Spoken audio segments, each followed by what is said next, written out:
We're starting later than I said I would start. Apparently I got a number of, I got the date for Kovalev incorrect, and I got the time for the uh, the boxing main event incorrect. So the Ennis Stanionis fight should start in about an hour and a half. Um, Looks like Ennis just entered the building, as they say, and the UFC main card, I think, should get underway in maybe about 20 minutes or so. But in any case, right now we're watching the prelims of the UFC, and we're watching the undercard of Ennis Stanionis. So right now in the boxing ring, we have Raymond Ford, who's the prospect, versus I think it's Thomas Matisse. Raymond Ford is the southpaw, and Matisse is an orthodox stance fighter. I mean, right now for sure Ford's going to win this fight, but couple things I'm seeing from him that I'm not really thrilled about is the fact that even though he knows that he's going to get the decision no matter what, but he should be trying to use feints and more sophisticated skills that he's going to need as a professional boxer. Right now he's just throwing his shots. He's not really feinting. He's not really setting stuff up. He's just trying to throw and land, which he's able to do. But when you are that comfortable and are pretty confident that you're going to get a decision, you need to start practicing the skill set that's going to carry you forward in your professional boxing career. Okay, so that's my take on Raymond Ford at the moment. If you've tuned into that boxing fight, he's the one wearing the fluorescent yellow and pink trunks made out of feathers or something. Matisse is wearing the black sequined gladiator style boxing trunks / skirt. All right, so who do we have here? Somebody show is Fipo Phil. Okay, not sure if you're asking something or saying something, but welcome very much, you guys. Say hi, let us know who's here. We are watching UFC preliminaries and boxing, the undercard of Ennis Stanionis. Hi there, V. Welcome. Okay, so in the cage right now we have Woodson versus Dan Ige. Sean Woodson versus Dan Ige. Both are fighting out of orthodox stance. Woodson's sort of more long and lean, lanky type build. Hello, Lucho. Hola, ¿cómo está? And in this fight, I'm rooting for Dan Ige just because he's a veteran. I feel like he's a very game fighter. He's the guy who took a fight on 3 hours notice, and of course he lost that fight. But he was the one that allowed the fight to happen. I'm not really a huge Sean Woodson fan. Just find him really awkward. In any case, right now Woodson's doing a lot of gesturing, but not really connecting with anything. Switching stances. Not much has happened thus far. We're a minute and a half into the first round of that UFC match between Dan Ige and Sean Woodson.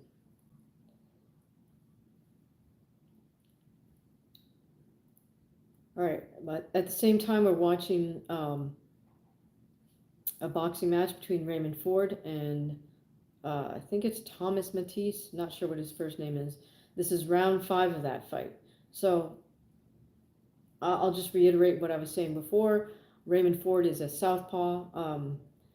If he's in the 5th round, this is a 10-rounder. I would expect to see a little more sophistication from someone who's fighting a 10-round fight. He's got very fast combinations, which he's starting to put together now. But he also does the posting with his jab hand, which is another habit I'm not a fan of. You can get away with it, doesn't mean you should do it. Right there, he just did it again. He posted with his right hand because he's a southpaw. Posted with his right hand on Matisse's head and then comes behind with a shot. All right, who's here? How are you guys doing? We got V and Lucho. Who else is here? Now, Ford's opponent is kind of allowing him to do that because he's just shelling up with a double high guard. He's not opening up with his jab right now either. It looks like he's putting up his high guard and then waiting for something to happen. Okay, there he did. He just opened up. Matisse did with the jab right hand. Right, back to the cage. Ige and Woodson starting to open up a little bit. Woodson's still doing a lot of gesturing without actually making any moves. Ige looks like he's trying to wait and be patient and pick his shots. I think Ige knows that he has to be aware of Woodson's got this crazy long reach because he's such a long, lanky, awkward fighter. Ige just switched to southpaw stance. Woodson is able to land that super long jab. Woodson with a 1-2. Ige's coming in with some shot a calf kick.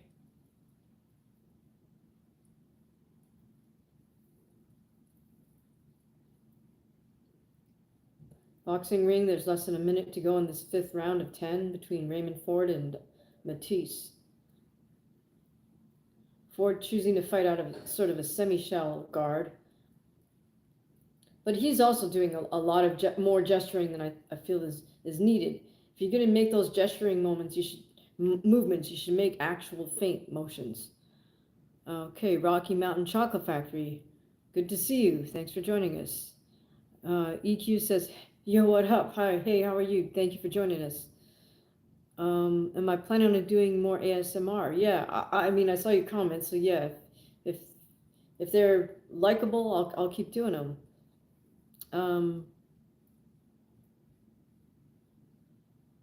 Oh, you use it to go to sleep and relax. All right, cool. Yeah. I'll keep making those and posting them then. All right, if you're here in our live, please say hi so we know who's here. All right, that was the 5th round of 10 for Raymond Ford versus Matisse.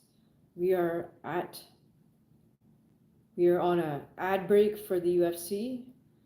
You guys gonna go out and get your McDonald's Happy Meals so you can collect your little Minecraft collectibles. I'm almost half tempted to go buy a Happy Meal and give that away to somebody just so I can get a little Minecraft thing.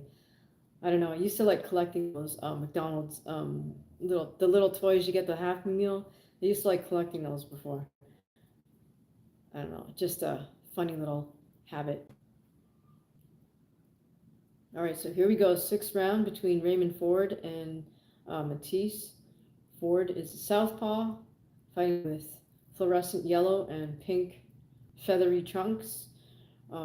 Matisse is the one fighting out of with the black sequined gladiator style trunks. Now Matisse is showing up a little bit too much. I mean, appreciate that he's trying to keep that high double guard, but he's got to really pump his jab out there and maybe even open up with left hook, right hand, or right hand, left hook, because he's facing a southpaw. All right, back in the cage, Dan Ige still trying to hunt down Sean Woodson. Woodson doing all that crazy gesturing. Ige's kind of picking up his footwork movement now, trying to close distance on the super long and lanky Sean Woodson. Ige back to orthodox. Comes in with a couple of body shots. That seems to work well for him. Now Woodson does all this crazy gesturing with his arms, and as long as Ige can focus on this part of Woodson's body, he won't get distracted by this crazy arm gestures. Ige appears pretty focused. He's a veteran of the game, so I would think he's not going to get fazed by Woodson doing all that. Ige's had Woodson up against a cage for a brief moment, but Woodson broke free. They're back in the center of the cage. Now both men are fighting out of southpaw. Some feinting motions by Dan Ige. Lots of gesturing by Sean Woodson. Ige with a nice little short left hook. EQ's asking who won the girl fight. Jandiroba. I don't say her name right. The Brazilian woman beat Yan Xiaonan. I think she dominated her on the ground. I think that was a deciding factor. All right, back in the ring now. We got Raymond Ford just putting up the high double guard and standing there. So it's almost like he's tempting Matisse to throw something so he can counter it. This is not the game I would want to see Ford playing at this level. If he's ready to fight a 10-rounder, which this is scheduled for, he should be, like I said, he should be using a lot more feinting and a lot more practicing just how to set things up rather than just covering up and then just either all offense or all defense. You got to be able to do like a setup to a defensive move right to your offensive move. So yeah, EQ. I would say the fight between Jenny Joba and Yan Xiaonan was good. Good fight for the grappling part. Like check it out for that. Oh, Joe, thank you so much. He just gifted a membership. So kind of you, Joe. We are always real beneficiaries of your generosity. Truly appreciate that. And it looks like Sacrifice Truth or something. Sacred Truths OG. Got that free membership from Joe. Thank you, Joe. Joe with another membership for Jaime Daily. Great stuff. Thank you so much, Joe. Always appreciate your being so generous and helping us grow the channel.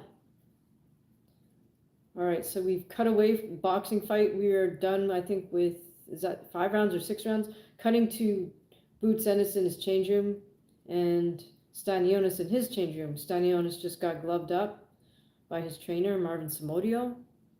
Awesome. And Joe with another membership for, is it, I can't quite see who that is. Earl Stevens. Nice. All right. Back in the cage. Dan Ige has Woodson pressed up against the cage. Both men kind of static. Back in the ring. We are in the 7th round. Raymond Ford versus Matisse. I feel like we're still fighting at the same pace that we were in the opening rounds between Ford and Matisse. So if I were Ford's corner, I would be encouraging him to pick up the pace a little bit. Okay, there he goes. He just opened up with a nice double jab left hand. Matisse is still continuing to cover up with the earmuffs. Nice little weave under by Matisse, but then he gets caught right away with a double jab right hand again. So Matisse can't just afford to stand there with the double high guard on. He's got to be more offensive versus Raymond Ford.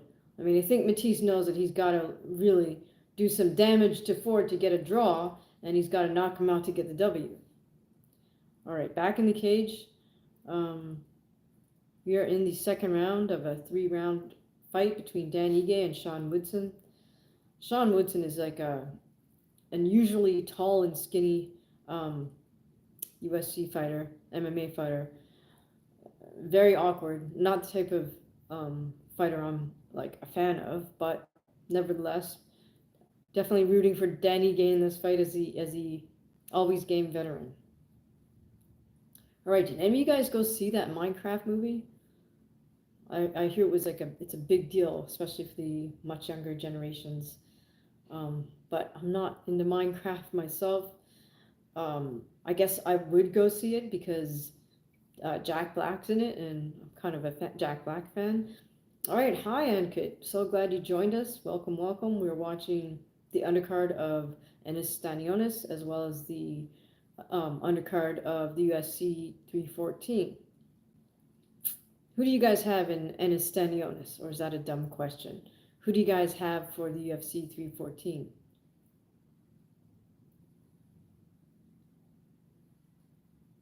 Comment to let us know you are in fact here. All right, we have less than 30 seconds to go in round 7 of Ford versus Matisse. So here's the thing: if we're Raymond Ford's team, we do want him to get a stoppage, but he does have to. He can't just rush in like how he just did. He just came straight forward and throwing hard punches. he's got to learn how to set punches up so he can counter his opponent. It looks like both guys are trying to play the same game. All right, and that's round 7. Back in the cage, we just started round 3 of the 3-round fight between Dan Ige and the long, lean Sean Woodson. Looks like Ige just hurt Woodson. He's got him up against the cage.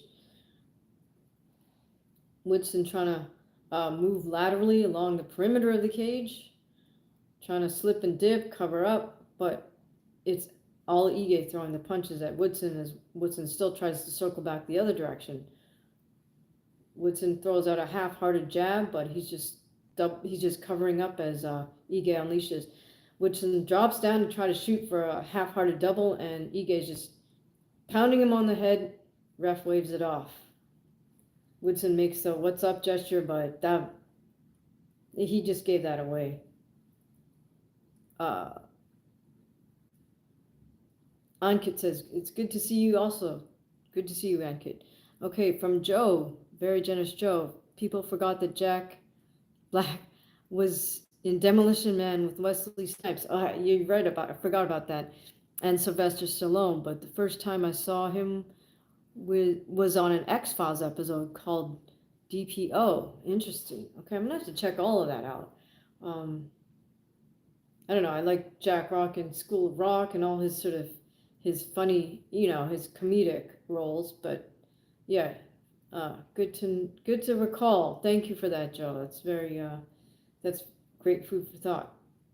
Okay, so it looks like what Ige did was through kind of I guess you would call that an overhand left, since he's that much shorter than Woodson. That got Woodson into retreat mode. Woodson went straight backwards into the cage, wasn't able to escape, shot in for a double and just went down on all fours, and Ige just started hitting him on the head, and the ref waved it off, and Woodson's trying to protest that, but it's like you just put yourself in a very bad position and stayed there without doing anything. Plus, he wasn't really throwing any punches while Dan was chasing him along the cage. All right, in the ring, we are in round 8 of 10. I am not really impressed with Raymond Ford, who will surely get the decision in this case.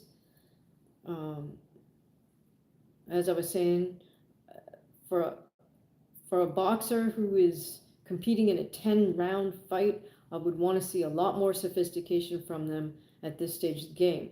If you're fighting a 10-rounder, that means you're getting ready to fight a 12-rounder. So, you should be more advanced in your game at this point. I really haven't seen Ford set up things with feinting motions, feint jabs. Granted, he has fast hands, but at the world-class level,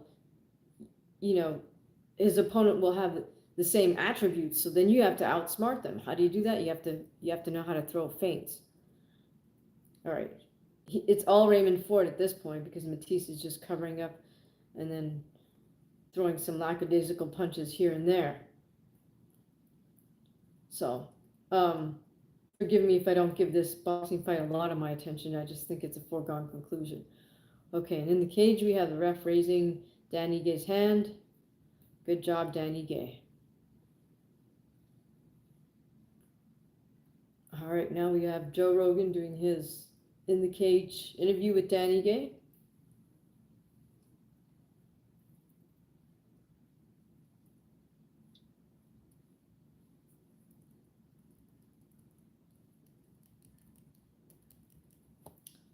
Apologize, I can't hear what Ige is saying to Joe Rogan. But congrats, Dan Ige. That was a good stoppage win. Sean Woodson is very tall and lanky for that weight division. He's a very awkward fighter. In a sense, I feel like Woodson's not the type of guy that's coming to throw down. He really takes advantage of the fact that he's such a unusually tall and skinny guy for that weight division. But he needs to increase his effective output if he wants to become an effective striker in the cage.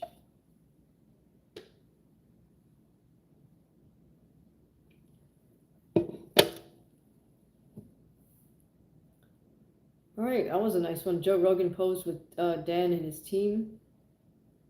Cameras cutting to Aljamain Sterling. I don't know if he has braces or a grill. Gilbert Burns and his friends grew his hair out. All right, we are back in the ring with round 9 of 10 between Ford and Matisse. Okay, more of the same. Matisse is just covering up. Ford is throwing punches. Every now and then, Matisse will come back as Ford covers up with the double high guard. All right, who's here? Say hi. I'm Kit. Who do you have in the main event for Volkanovski Lopez? How about Chandler and Patty? Who are you guys voting for? Or who are you guys rooting for in the UFC co-main and main? Oh my goodness, and we have Donald Trump in a yellow tie entering the venue with Dana White, of course. And I'm not sure who the youngsters are next to him. Maybe his grandkids? He's waving to the crowd. Pretty interesting that he's wearing a yellow tie. I'm not sure what that's about. President Trump shaking hands with people as he makes his way into the arena in Atlantic City. That's pretty impressive. Lots of people reaching out to shake hands with President Trump. Quite something. All right, we got folks holding up the American flag. Ankit says Chandler by KO in the first round. Interesting. Lopez by decision or knockout. Cool. I mean, I'm kind of rooting for Patty and Alex, but I'm not sure if Alex has taken too much damage. Oh, and then we are cutting to sorry about that. Robert Kennedy is in the venue at the UFC 314. President Trump shakes hands with folks ringside. I think he just shook hands with John Anik, Joe Rogan. Cormier's trying to work his way in there. Cormier gets a handshake. Rogan and President Trump exchange a few words. President Trump's whispering something in his ear. Turns and waves at the crowd. Does his little double thumbs up. Suzerain says, Boots fight, yay. Boots fight yet? No, we're still watching the undercard of the Boots fight. I apologize, I got the time wrong. I thought it started it was going to be at 5 p.m., but it's I think now he's expected to ring walk or be in the ring by about 8 p.m. So I was off. So I apologize to you guys for messing up the times. All right, so now we have President Trump talking to Dana White. You can see Robert Kennedy also there. I guess he's also an MMA fan. I don't know.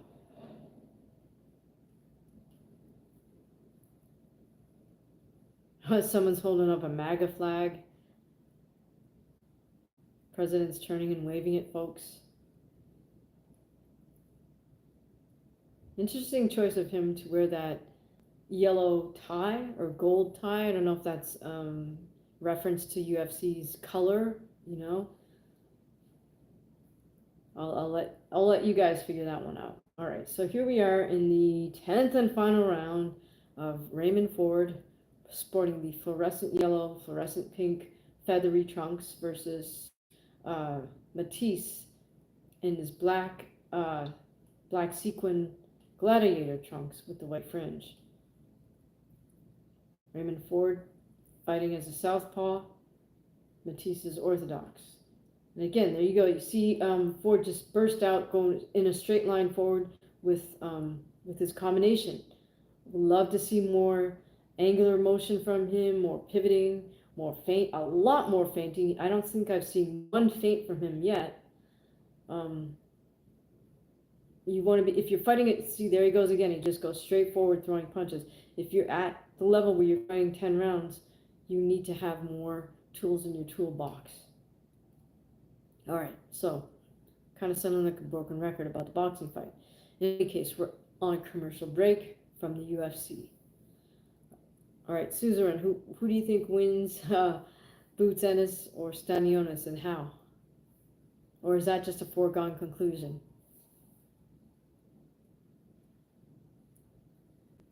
Who do I have for Boots? I think Boots is going to win.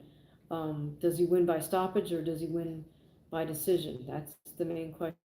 I don't think I haven't seen enough sophistication from Stanionis to um, say I really feel he has a solid chance to win a decision. He has a puncher's chance, but if you heard my breakdown, you know why I think he's just not on the same level. How good do I think Boots is really? I think he is really good. I think the question is more, as I said in my breakdown, where is he at mentally? Because if it's one of those things where he's so skillful and talented. I don't like to use the word talented because it's also based on a lot of hard work. I mean, he's been doing this since he's a kid. That's why he's able to do these sort of unconventional, talented, if you will, type movements that take a lot of athleticism. In any case, it's for him, the challenge is really more mental, because if he just thinks, oh, who's this Stanionis guy? This isn't Terrence Crawford. This isn't a big name. Can he still motivate himself to train as hard as he would as if it was Terrence Crawford? That's how hard he needs to train. Do I think he ducked Ortiz? No, I don't think he ducked Ortiz. I think it's just that's who his promoters matching him with. This is all part of the smoke and mirrors with boxing, because, I mean, no disrespect to Eimantas Stanionis, he has a belt, but do you know who he is? Have you ever heard of him before? I hadn't, and it's no diss to him. He won the belt, he won the fight to win the belt, but that's sort of Dana White's point about boxing being broken. It's like, how many world champions are there in boxing, and how many of them do you know? Like, we can call off a number of world champions in boxing that nobody knows their name. No one will recognize them. Maybe in their own, within their own community. Maybe if they come from a smaller country that doesn't have a lot of boxers, maybe they're known there. But the general public, probably not.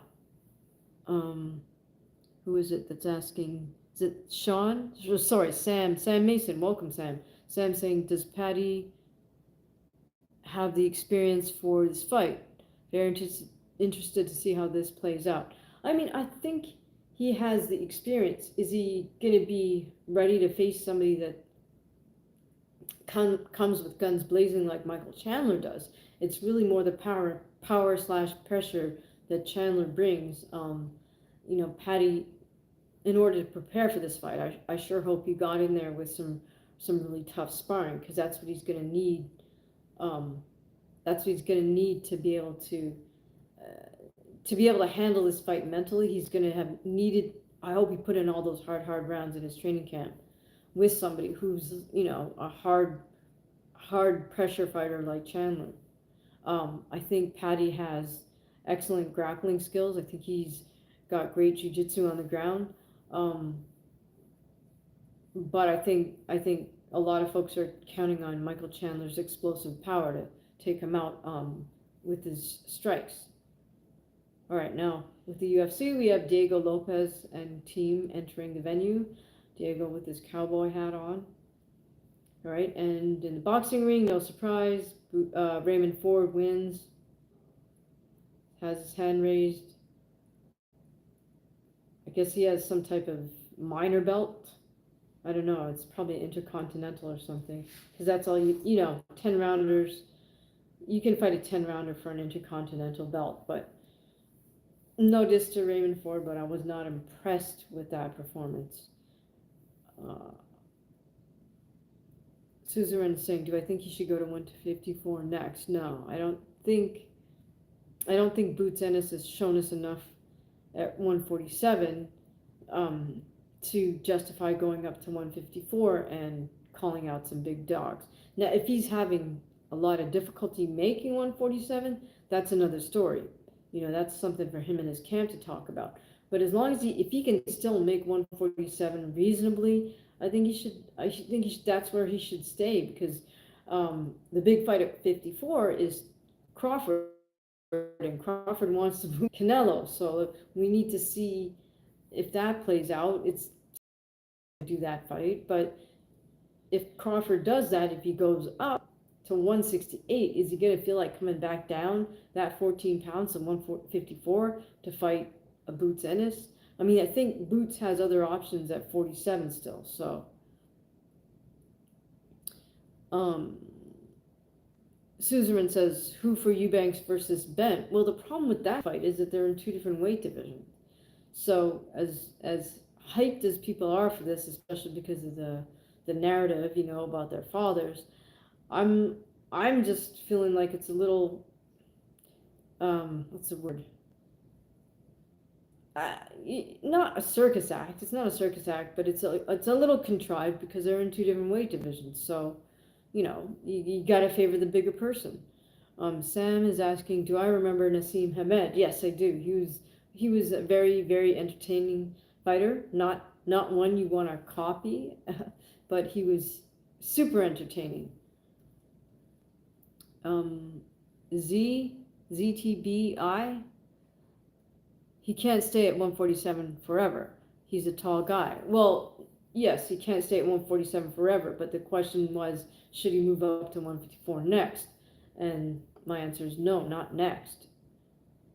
Like I said, it's up to him and his team. If he's struggling to make 147, then that's the time to move up to 154. You don't just do it because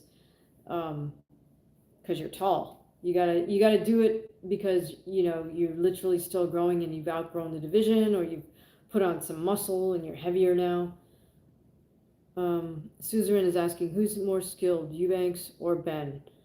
Tough call. I mean, I think it's more, again, there's a mental factor there. I mean, they've both been up and down and around. Suzerain, how good is Fundora, you think? He got better. I'll give him credit. He got a lot better in the fight when he beat Tim Tszyu. He improved from his previous fight, but he's good, but I don't know that I would say he's great. But I have to give him credit for improving. He did see his errors and correct them. He got away with a lot just because he's so freakishly tall for that division. Suzerain, is he A level maybe? No, not at all.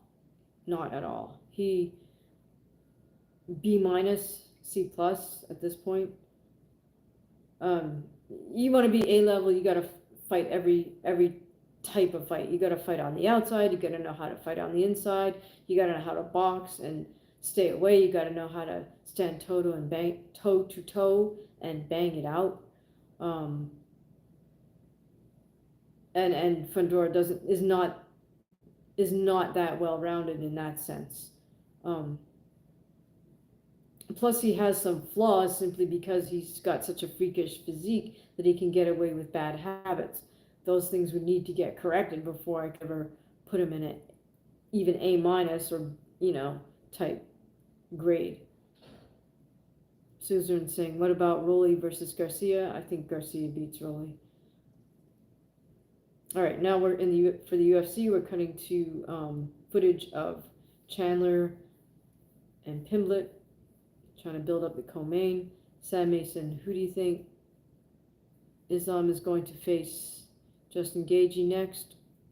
If not, who then? I mean, that's a good fight for Justin, but that's up to the UFC, and it's up to Justin if he wants that fight. All right, we're on commercial break from both boxing and UFC.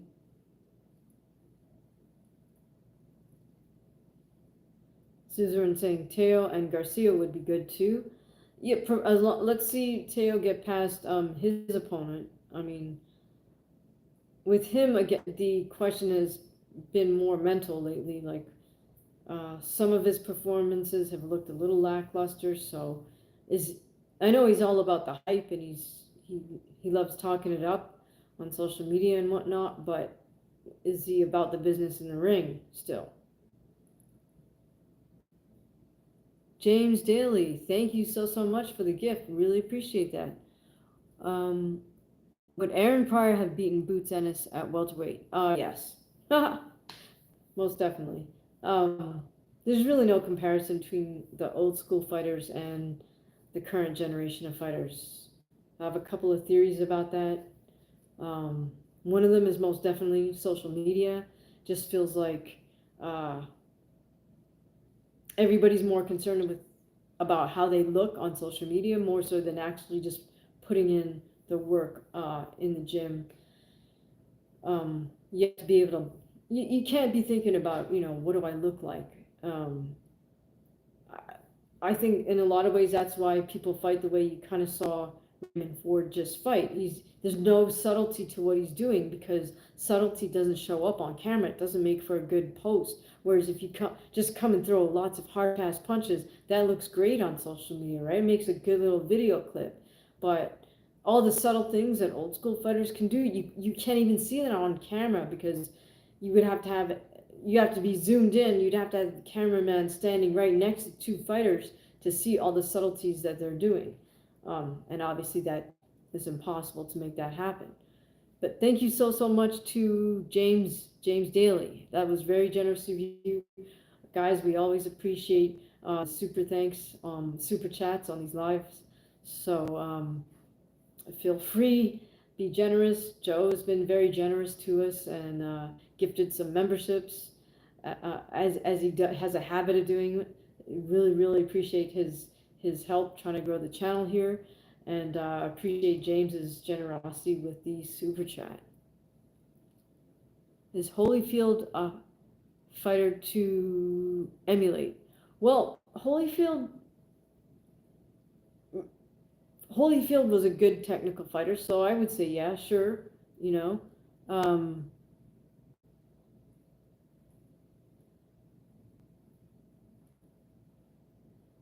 Augur Cybernaut says GSP said once you've got millions in the bank, it's hard to wake up and go get your face punched.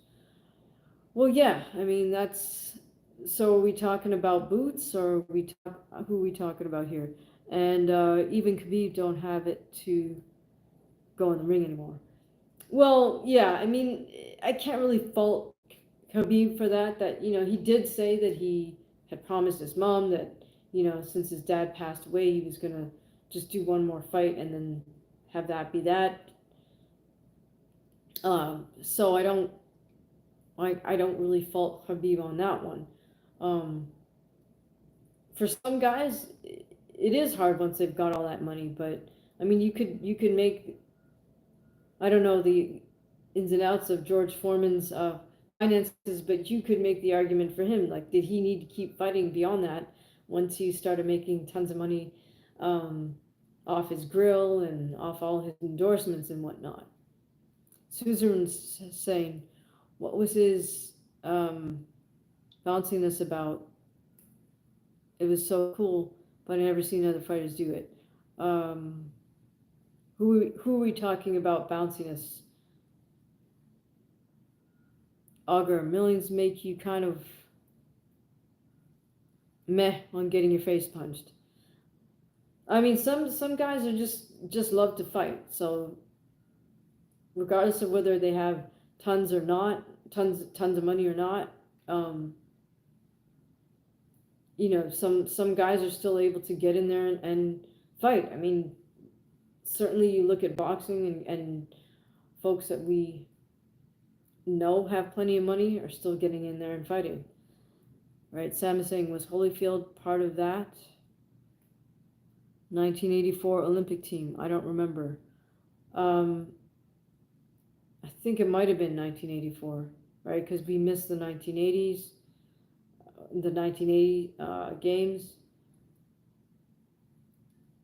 Um, Holyfield was the heavyweight rep. Tyson didn't make the team, but Customato made Tyson join the team.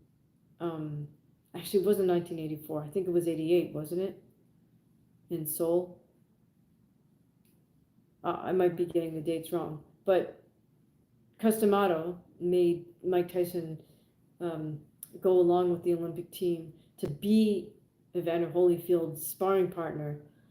So apparently that's part of the reason why Holyfield was never intimidated by Mike Tyson, as were many of Tyson's other opponents.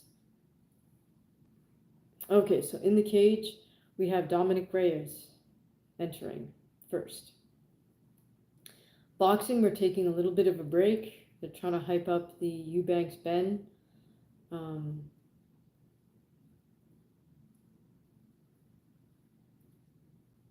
They're replaying. Is that Eubanks who slapped Ben at the face-off thing? Then the whole melee broke out. More hype. Somebody teach Chris Mannix how to wear a tie. That would be very much appreciated. All right. Who's coming to the ring now? Dominic Reyes' opponent.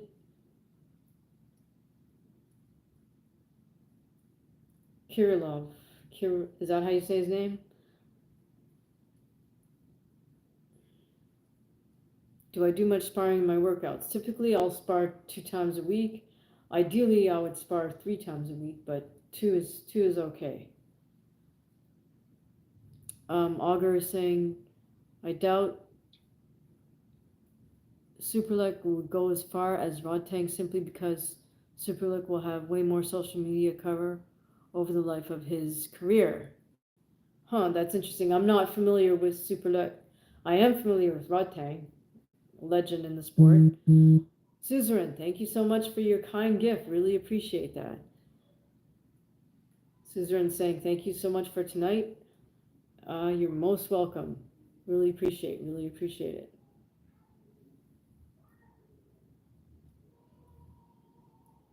All right, so we have both fighters in the cage now, and we still have, I guess, Eddie Hearn talking it up with Chris Mannix. Okay, now I think what are they talking? Oh, who is this? Ben Whitaker? No, my fault. Shakur. Oh, they're talking about Shakur. Got it. Move 37. Hi, thank you for joining us. Welcome. We are watching the Boots Ennis undercard and the UFC 314. So right now in UFC card, we got Reyes versus Kirilov about to start. Big break in the action for boxing. We don't have to, because I muted them. I was going to say, it's a lot of talking between Chris Mannix, who's poorly dressed with no tie. I hate it when guys wear a suit, a dress shirt, and no tie. Like, get it together. If you're going to wear the suit and the dress shirt, put a freaking tie on. Or just wear a freaking t-shirt if that's what you want to wear. All right, so we're about to get started here with this this next fight between Dominic Reyes and Kirilov.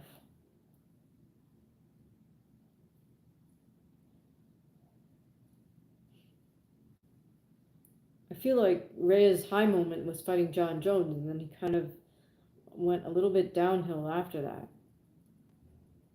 I'm not sure what that's about. Or I think in some ways I always felt that Reyes was somewhat limited. I mean, it's cool that he crossed over from football to MMA, but you know, when you don't grow up or you don't have a background in combat sport, yeah, you know, athleticism can only take you so far. All right. Augur is saying, how do we learn about fight bonuses? How do we learn about fight bonuses work? Does each fight create their own compensation package? I'm not sure what you're asking about, UFC or boxing. Two different business models. Reyes is coming with back-to-back wins. Yeah, good point. I still no diss to Reyes, but in my opinion, he's a limited fighter simply because he's not primarily a fighter. He's a football player, which is granted a contact sport, but the objective is not to try to physically damage someone else per se. The objective is to get the ball across to the other side. So you play a ball sport, you don't play a fighting sport.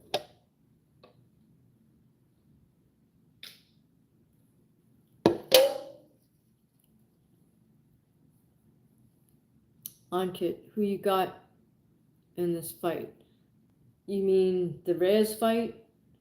To be honest, I don't know much about his opponent at all, so I'm really not qualified to pick one or the other. Auger saying, two different business models.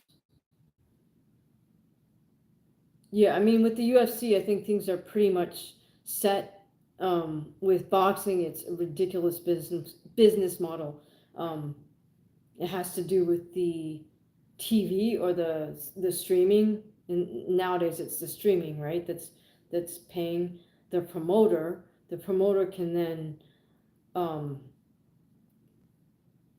deal with the two fighters' managers. The managers have to try to get some inside info on how much money the promoter is holding, right? The promoter is trying to hang on to as much money as they can. So if they can, they're trying to negotiate as low amount of money as they can for the fighter's manager, right? And then from there, depending on the relationship between the fighter and the manager can, I wouldn't say steal, but they don't, how much money they let their fighter know about is another story, right? Because there's always deals being cut. And then from there, the fighter has to pay out his trainer 10%, his cut man 2%, and then, unless the manager has a separate budget for his training camp, I don't know if the fighter is going to be responsible for paying all his sparring partners and for all the expenses during training camp. So yeah, it's a little more complicated than just knowing, so and so's purse is X amount of dollars. All right, Ankit is saying Kirlov is a great submission artist with over 15 plus submissions. He might submit Reyes. All right, this will be interesting to see. Right now, Reyes is fighting out of southpaw stance. Kirlov's fighting out of orthodox.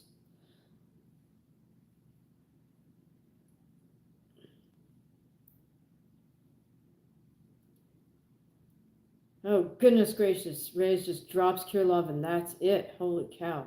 Yeah, Kirillov kind of rushed in a little bit. Reyes countershot him. That was beautiful. Picture perfect. It's okay, Ankit. I don't think too many people saw that coming, including Kirillov. He came in, he saw an opening and kind of rushed, and Reyes just came in with a counter, and that was that. Short little counter. Perfect. Good for him. That's wonderful because he barely broke a sweat, so he could come right back. Getting acknowledged by President Trump and Dana White.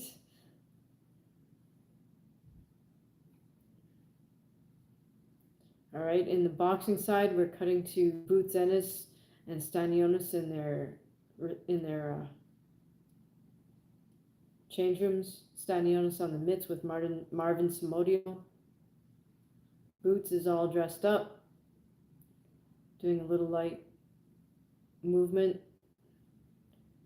with his whole team standing around. Hopefully he did not sleep on Stanionis.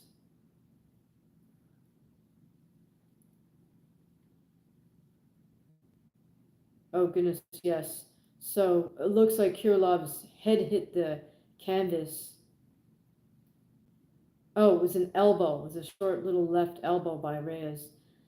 So Kirillov looks like he was out before he hit the canvas, hit his head on the canvas, and his head bounced a couple times as Dominic just ground and pounded him. So that's why the ref stepped in immediately to wave it off.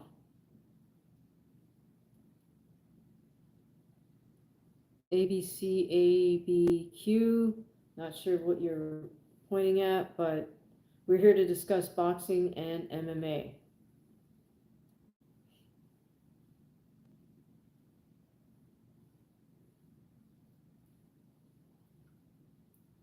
If you're trying to be insulting, that's fine, but this isn't really the place for it.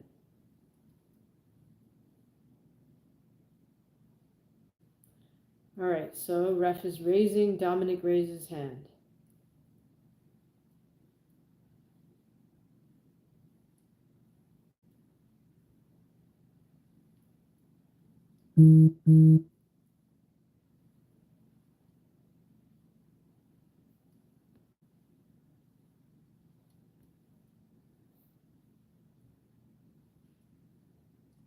Ankit says, I've rarely seen any fighter making a comeback after straight losses, and two of them were brutal knockouts. Reyes proved me wrong. Interesting. Yeah, I mean, I wasn't necessarily expecting a first round KO by Reyes, but more power to him. Maybe he's found some rejuvenation in the gym with his team.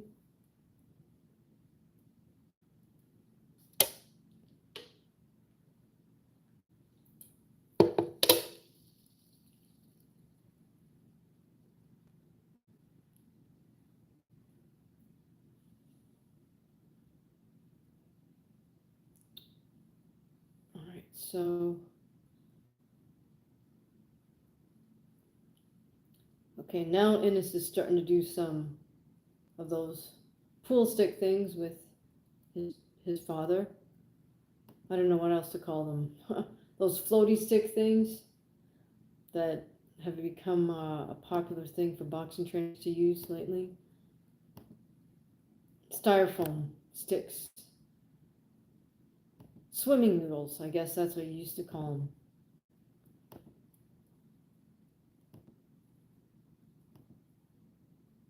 And of course, we got Amantis Stanionis warming up with his trainer, Marvin Smodio. Marvin always uses those very small mitts.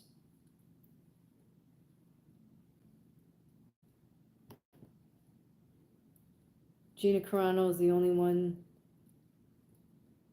All right.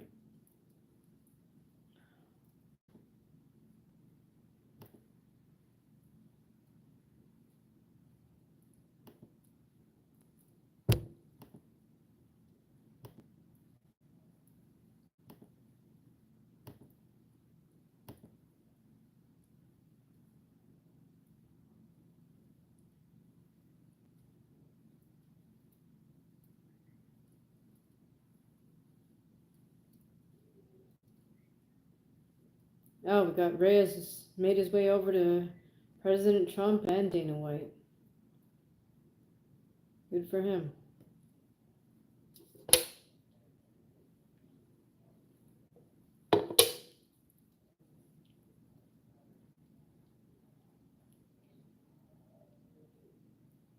All right, and for the UFC, we're cutting to B-roll of, I guess, of Miami, showing us the scene.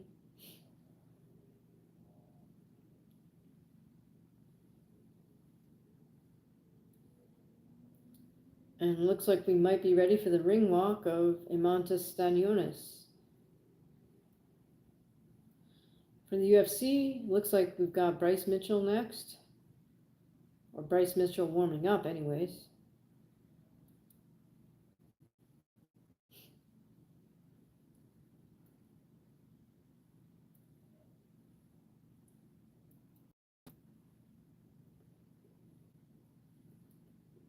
He's fighting John Silva. Looks like Silva is a southpaw and Bryce Mitchell is a orthodox fighter. All right, who do you guys have in this one? Can't remember. One of our viewers was calling it for Silva. Just in how they shadow box for the camera, Silva looks to be have the better boxing skills than Bryce, but Bryce is always a game fighter, so Can't take that away from him.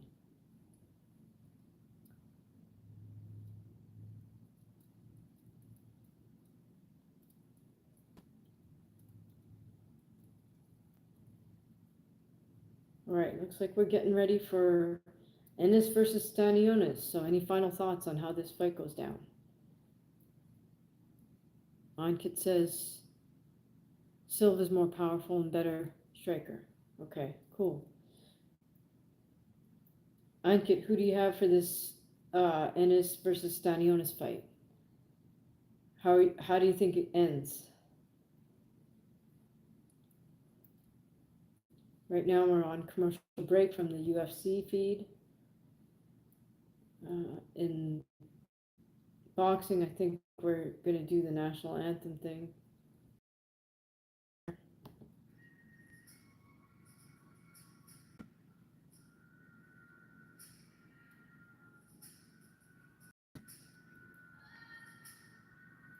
Yes, we're doing the national anthem.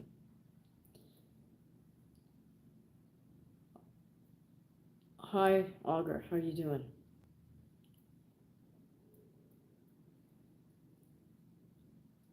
All right, commercial break still for UFC, national anthem for boxing. We're kind of just waiting. Move 37 says, I want Stanios to win. I don't like the weight cut Ennis did. Okay. What about the weight cut did you not like?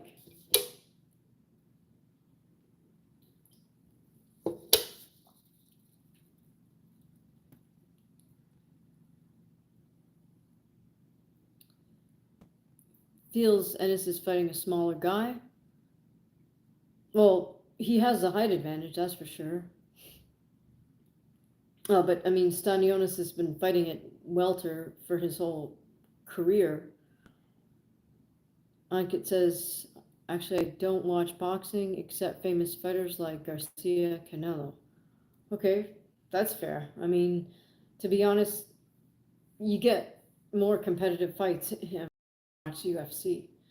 Right now, UFC is showing footage of Amanda Nunes. I guess this is a little bit of a tribute to Nunes, and we're still listening to the national anthem for boxing.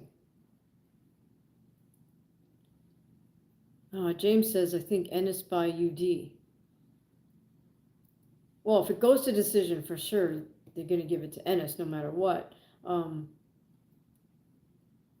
Does Stanios stand a chance of getting a KO? I think there's a possibility, but he really needs to do a ton of feinting and throw combinations instead of single hard shots, which is what I've seen him do most of the time previously. He'll throw a power jab or a power right hand or power left hook, but he'll throw single punches, and that's not the thing you want to do against Jaron Ennis because you'll just get countered. And also, if Stanionis keeps the same rhythm with his punches, he will get countered by Ennis, who will just read the rhythm and punch in between the punches. Suzerain says, who wins between Benavidez versus Bivol? Oh, that's a great question. I mean, I would favor Benavidez, but I would bet that Bivol comes up with a great game plan to at least try to outbox him. But I feel like Benavidez is so mentally tough, and he's technically sound. Yes, he is more of a puncher than he is a boxer, but I don't know. Personally, I will favor Benavidez in that matchup. But logically, Bivol's a better pure boxer than Benavidez in a sense. Move 37 says we'll never know. Yeah, I mean, hopefully Benavidez gets, the fights he wants. If he still wants Canelo, hopefully he gets Canelo. How good do I think Benavidez is? I think he's great. I mean, he throws really fast, hard combinations. People criticize his footwork, but his footwork is effective for him.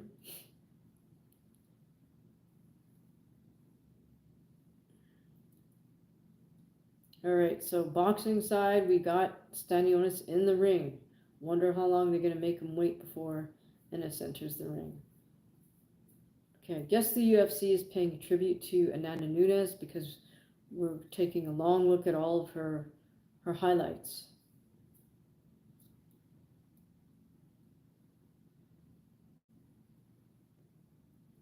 There we go with the KO of Ronnie and Holly Holm.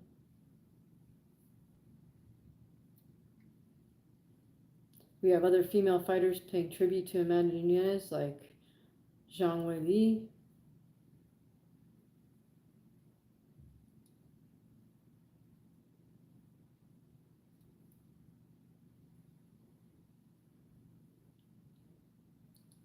And we see we're cutting to Nunes in the venue on camera. Looks like she's been moved to tears by that tribute. That was a great tribute, and everybody in the arena is giving her applause. She's so moved. She's just breaking down in tears, gives Dana White a hug.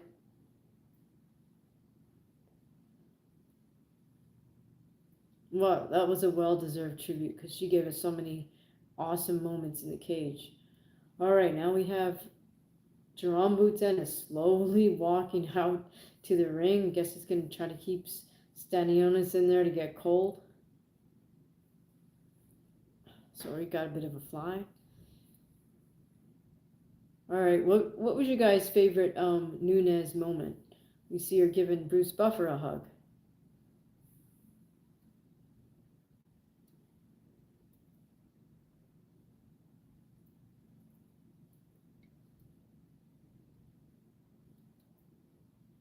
I think she's giving Joe Rogan a hug.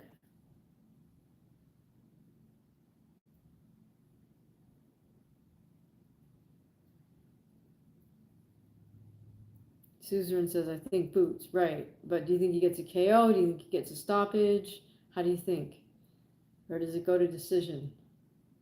Oh man, they're dragging this out with Boots making his way to the ring. Now they're showing footage on the screens in the arena.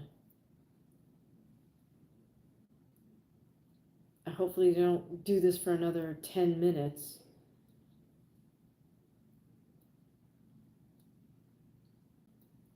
Suzerain says thinks the Boots Stanionis fight will go the distance based on the fact that Europeans are tough.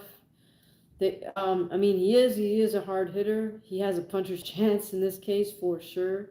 If Boots Ennis didn't do his due diligence and train his rear end off for this fight, he could actually be in trouble. But in terms of just capabilities and athleticism, and the ability to change things up in terms of rhythm and angles and right side, left side. I mean, I think Boots has far more in his tool bag than Stanionis.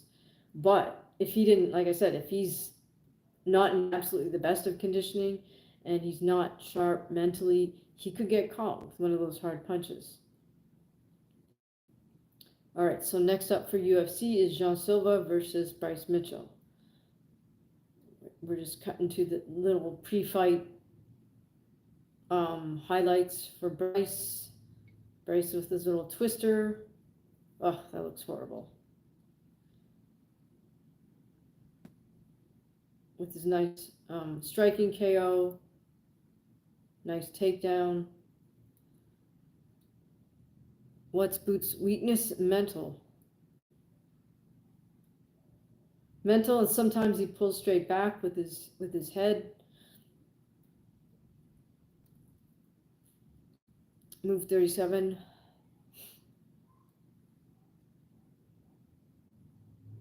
Whoever gets more recap clips is the winner. LOL. Yeah, right. Obviously, if the production's favoring one guy, it's obvious who they want to win.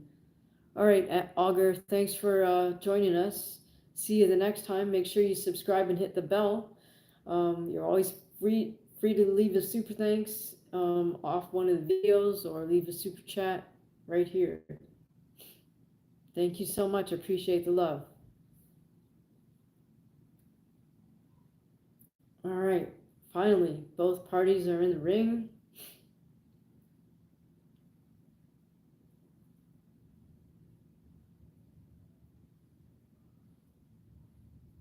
Carnivore, liked and subscribed. Thank you so much. Appreciate you, Carnivore. Thank you for the love. All right, UFC, we have Silva making his way to the ring slowly, or rather to the cage. James says Stanionis is Boots' best opponent ever. I mean, in terms of accolades, perhaps. Um,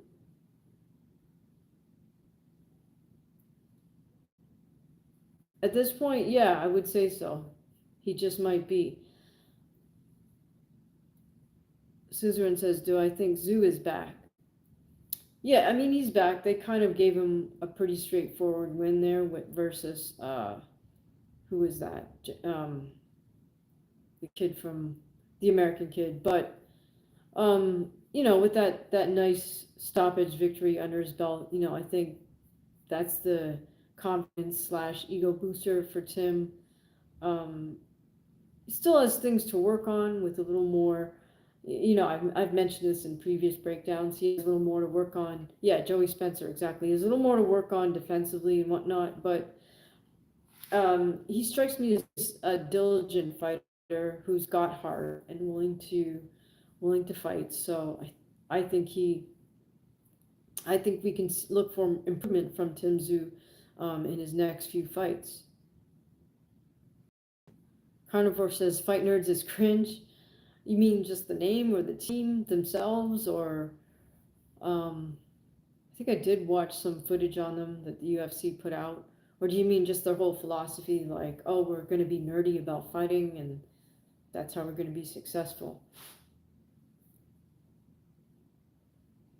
Oh, the name, Fighting Nerds. Well, I guess they had to come up with something different, right? It's like WWE. Yeah, it kind of is, isn't it? That's pretty funny. Um, but I mean, it's got us remembering them, right? It's memorable because it's so different. I'm not so sure I'm aligned with the head guy who's got kind of the bleach blonde look. I can't remember his name, but I feel like sometimes you can over intellectualize the fight game. You got to be intelligent about it, but in the end, it's a freaking fight. Like you gotta like push your people to fight. You can't just overly analyze and have it all be intellectual, which is where I think guys like Eric Nixick fall down because he's like Mr. Football, Mr. Stats. He's not got a combat sport background or a martial art background. All right, looks like we got a Bryce fan here. Carnivore says, yeah, marketing appeals to new generation. Right. Yeah, definitely. Mauricio Ruffi. I mean I like guys on their team. I enjoy watching them fight. We're just talking about the name itself. Carnivore says I'm ancient. That's hilarious. Well, maybe you're just old school. I get it. Like in many ways, social media has absolutely ruined the fight game. I think especially with boxing, these guys are just far too aware of what they look like on camera, and that's not what you're supposed to be thinking about when you're in there across the ring from a live body. I mean, but the problem is not so much like say Boots Ennis and Stanionis on this level. The social media influence has filtered all the way down to the gyms where kids are starting out. Kids start out and they're raw beginners. They haven't even had one stupid fight, like not even a BS a smoker fight, meaning like non-sanctioned fight, and they're already like trying to make clips of themselves sparring and stuff, and it's like your eyes are on exactly the wrong prize.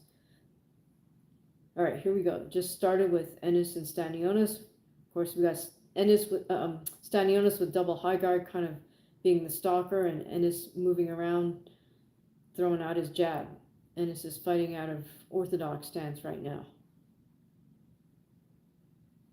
This is kind of predictable for Stanionis to be the stalker, but Ennis is just sticking his jab out there. That's the right thing for him to do. Sticking his jab out as he circles around to his left and then sometimes cuts back to his right. Nice jab to the head, jab to the body sequence by Ennis. This is one of the greatest things that Ennis does, is he just really varies up his jabs so well. Eubank versus Ben. Carnivore saying Eubank versus Ben. Oh, interesting. Carnivore, my feed is about 3 minutes behind. Okay, so I don't know. I'm going to comment based on what I'm seeing, so I apologize for the spoiler alert. All right, nice jab to the head, jab to the body by Ennis. Then he tries to counter with a short little right uppercut. Lots of jabs from Ennis. He's still moving around laterally. Now he cuts to his right. Stanionis just maintaining that double high guard, throws out a single jab.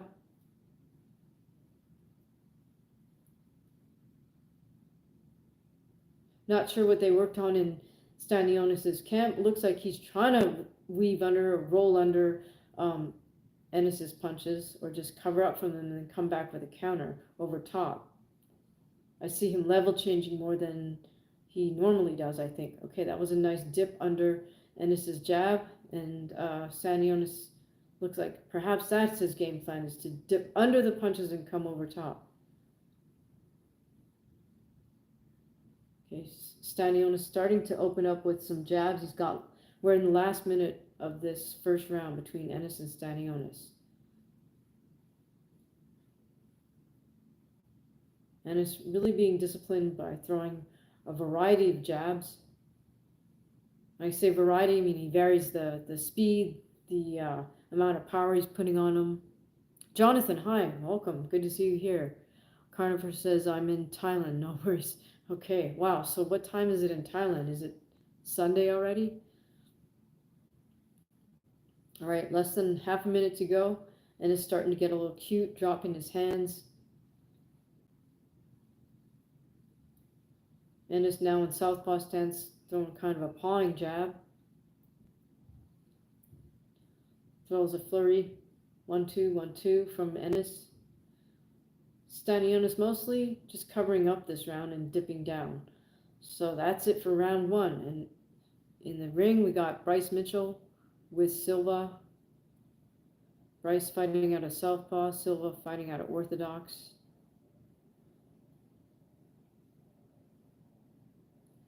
Silva trying a couple of head kicks there. Kind of leaving his lead hand out, while Bryce is doing a lot of pawing motion with his lead hand. James says Sunday, 12:50 p.m. in Australia. Oh, nice. Okay, cool.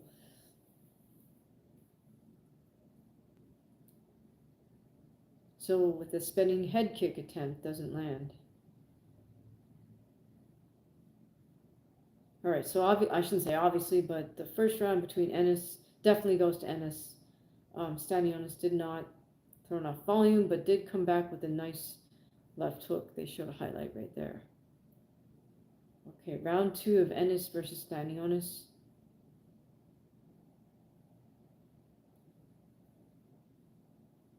Boots fighting out of southpaw now. Stanionis with a double high guard. Stanionis, nice parry, but it's still Boots with throwing all the combinations. Ennis with a single jab. Stanionis with a single jab.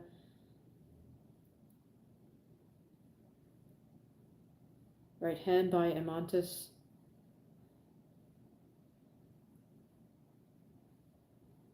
In the cage, Silva lands a nice counter right hand. We've got about 3 minutes left in that first round for Silva Mitchell.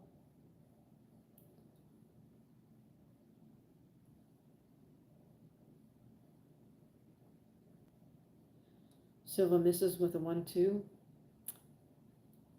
Boots and Stanionis momentarily clinched up. Ref breaks him apart.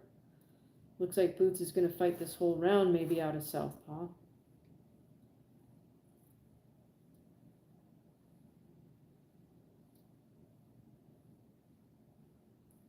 Ennis starting to showboat a little bit now and open up with that flashy style. Montes still covering up with a double. He's going low and then trying to come back up top. That's actually a smart game plan for him, given his style.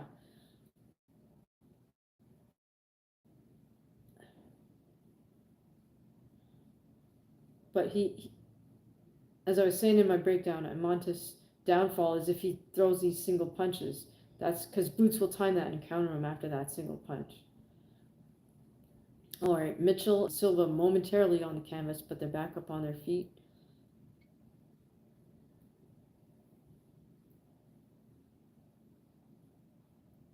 Bryce is throwing a lot of pawing motions with his lead hand. Oh no, Bryce switched to orthodox for a second.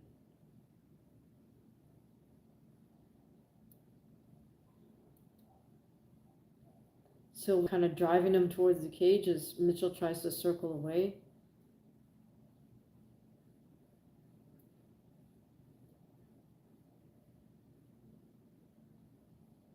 And is starting to showboat a little bit in the ring, dropping his hands down to his thighs and throwing up jabs and combinations. And that's the second round of Ennis Stanionis. All right, in the cage we got Silva, guillotine, on bottom in full guard, Bryce Mitchell. It looks like he's got a good grip on Bryce's neck. Bryce is in his full guard. It's hard to see if the guillotine's actually in. No, he let it go.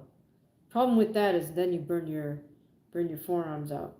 All right, so now Bryce has got Silva up against the cage. Silva looks like he's going for another headlock, front headlock on Bryce.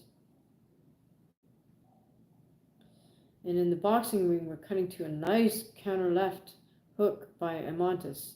Okay, so here's what it looks like his game plan is to level change low underneath Ennis's punches and then come right back up top with a counter shot to the head, which is what he did there.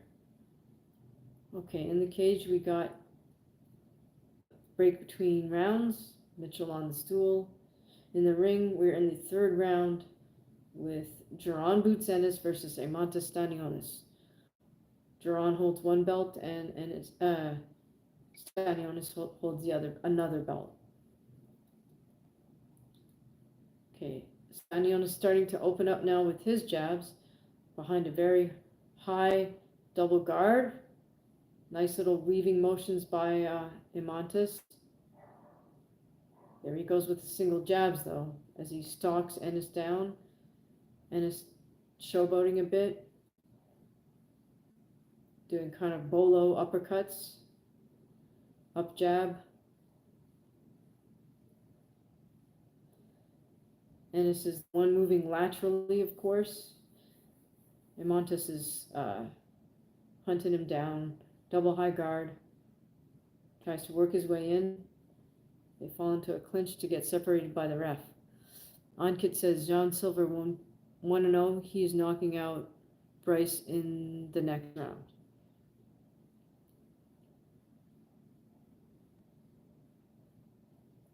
Oh goodness, and right on time he drops Bryce, lets Bryce get back up to his feet. Bryce shoots in for a double, misses. Silva with a body kick. Bryce tries to come back with a body kick. Silva back to the strikes, another attempted body kick.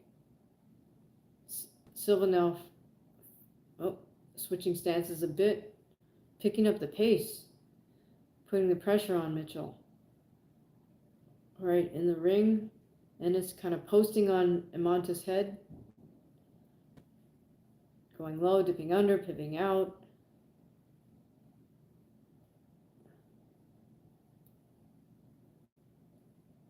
Right, in the cage, Bryce has Silva up against the cage. Silva has his arm wrapped around Bryce's neck.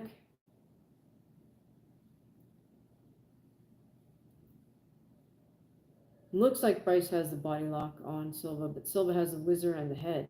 All right, now they're on the ground. Bryce on his knees. He gets back up, and they go back to center cage.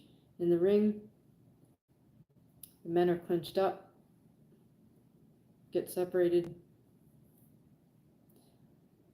and is still fighting out a southpaw, posting on Amante's head, looking for that left uppercut.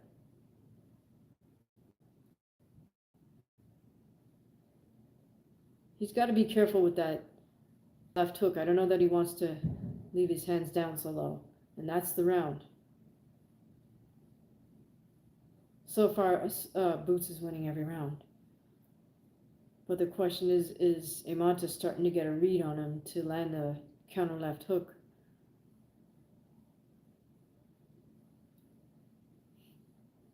One huge advantage that I'm going to guess Amantes has is that by virtue of training at Wildcard and by Marvin Somodio being one of Freddie Roach's prized pupils, Marvin and Amantes is probably have access to Freddie's analysis of Boots, and Freddie's an absolutely outstanding game planner. He can find another fighter's habits and traits and figure out a great game plan to take advantage of another fighter's limitations.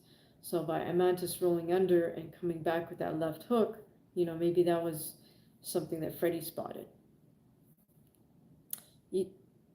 EQ's asking who's winning, which I'm not sure what you're asking me about. Boxing fight for sure. Ennis is up 3 rounds. In the Silva versus Bryce fight, I would say Silva's winning this. We have about a minute and a half to go in the second round of Silva-Bryce. Okay, we are in the 4th round of 12 between Ennis and Stanionis. Ennis looks like he's going to fight out a southpaw this round as well.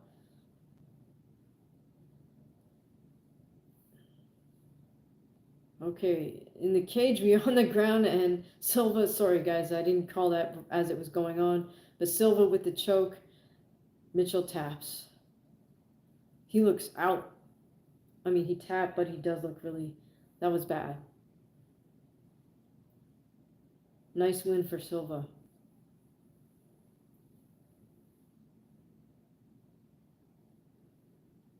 Silva's trying to address President Trump, Dana White, etc. So now he's talking. Security wouldn't let him get down and get close, so now he's talking from inside the cage. All right. In the ring, looks like Amantes is starting to feel a little more comfortable. He's trying to dip or weave under Ennis's punch and come back hard to the head. I mean, that's a good game plan for somebody like him who likes to throw single hard shots. There's a hard jab to the body, hard jab to the head by Amantes. But Ennis is just continuing to land his jabs on Amantes, both head and body. Ennis, of course, the one moving more. He's moving laterally. Plenty of creativity in terms of his punches. Now he's starting to showboat a bit. Moving left and right.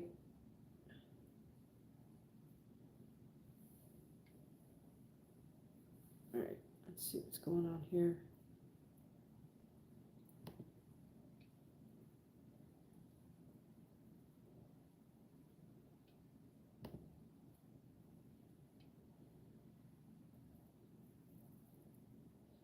Silva celebrating in the cage.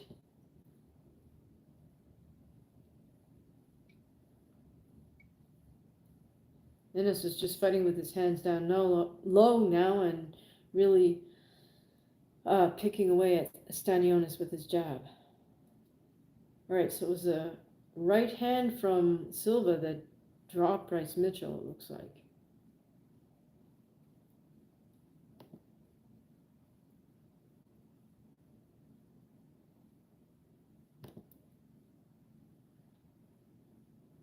Ankit says, okay, I was wrong again. He submitted him. Well, he landed that big right hand first to get him on the ground.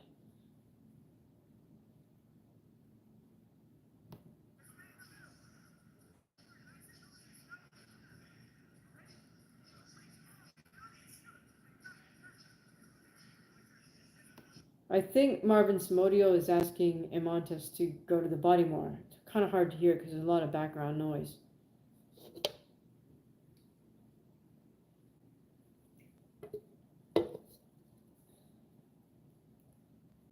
All right, so Silva put on his boxing nerds classes, and Joe Rogan put on a pair of boxing nerds classes too. That's hilarious. All right, back in the ring. Let's see what's going on here. We're in round 5 already. Okay. Okay, Stanionis coming with a little more pressure now, really trying to walk Ennis down as Ennis circles away to his right and then his left. Looks like Ennis is fighting out an orthodox stance now. Put himself in the corner, which just gives Emontes a chance to land a couple body shots before Ennis clenches up. Looks like easy work for Ennis, Gil says. So far, yes, it is.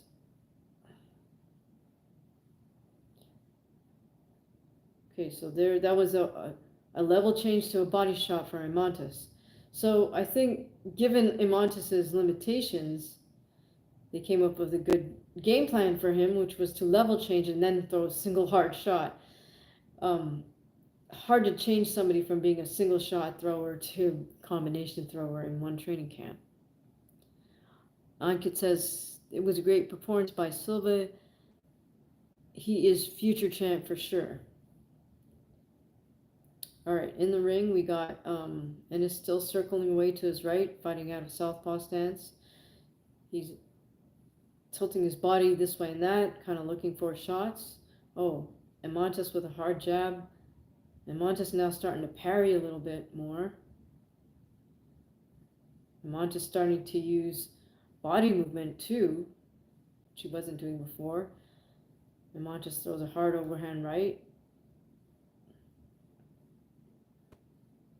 Hard jab right hand from Emontes. He's still trying to level change, but the thing is there, when he does that, Boots can read that, and he throws a hard uppercut.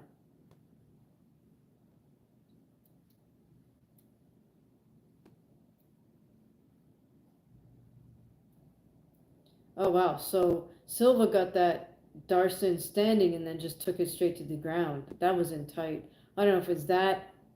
The neck crank probably didn't feel so great either. All right. In the ring, Boots Ennis just fighting with his hands at waist height, dancing around the ring a little bit, circling to his left, and that's the round. All right, so if Emontes wants to do something here, he's got to pick the pace up, that's for sure. All right, so big celebration from Jean Silva in the ring, or in the cage, rather. And that's funny, Joe Rogan's posing with a pair of those nerd glasses on.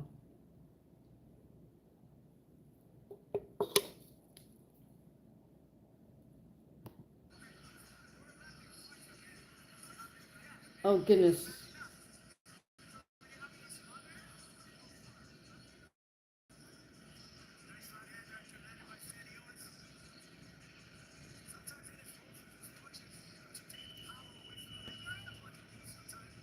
Yeah, here's the thing with Ennis, is able to read when Stanios is going to dip down, and he'll come with a nice uppercut straight up the middle, as we say.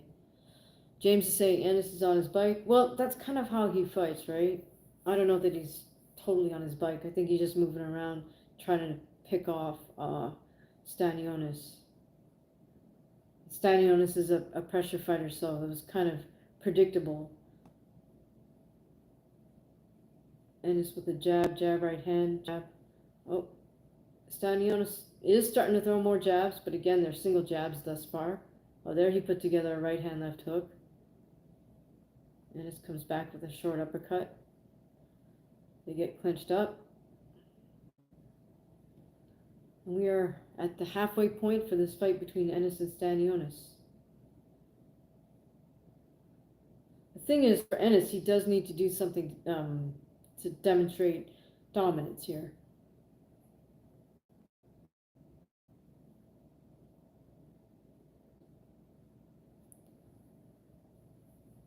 Gil says, what, not a good game plan for Stanionis?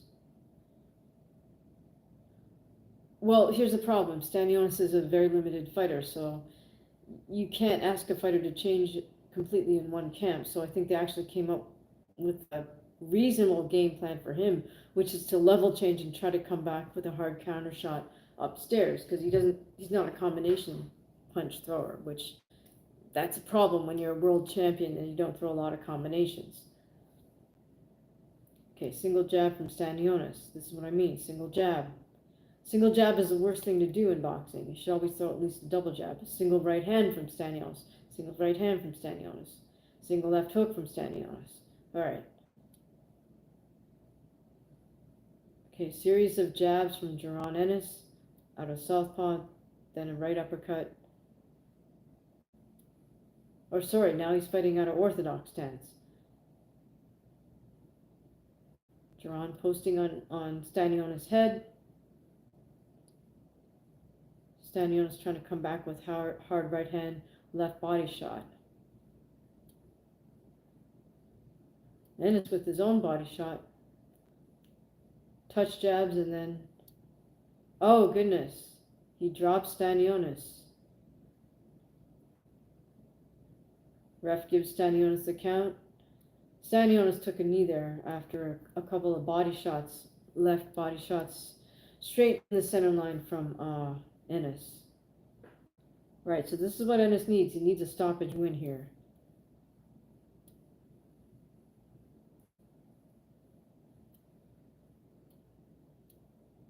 Ennis kind of playing around a little bit, level changing and just looking at Stanionis.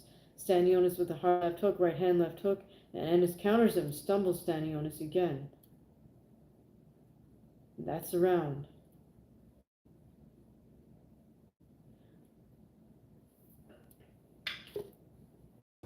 All right. Have you guys tried this hop water? It's the first time I'm trying this brand. We'll see how it is.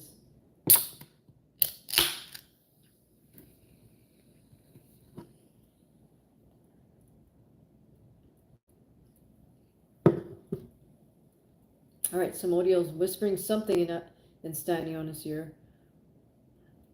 All right, this one does taste a little beer-ish. I don't know if you guys like hop water or not, but I think I like the other brand a little bit better.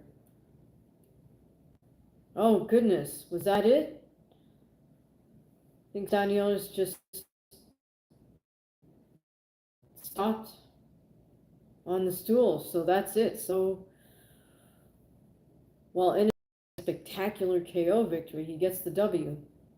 I'm not sure if that was Marvin Samodio that chose to stop the fight or what happened there. Hang on, let me tune in.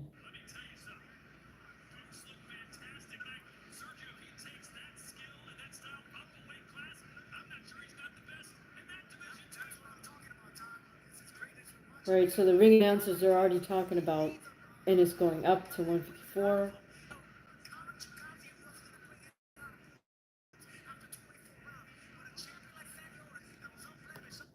All right, well, we can't take that stoppage away from Ennis.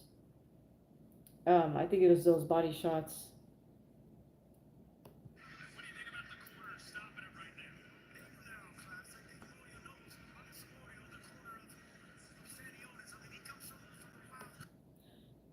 Yeah, that was Marvin Samodio's decision to stop the fight. And so James, yes, Stanionis got stopped. His own corner decided to stop the fight. I think they just read the tea leaves and saw him get dropped. So Marvin Samodio, I think, told Stanionis, privately.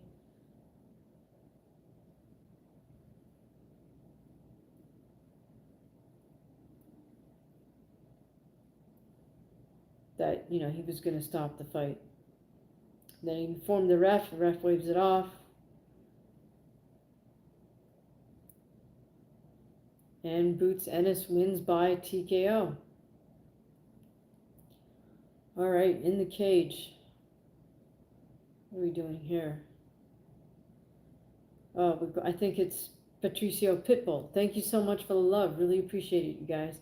Please be sure to hit the subscribe and the notification bell if you haven't done so already. And if you're in a generous you're always welcome.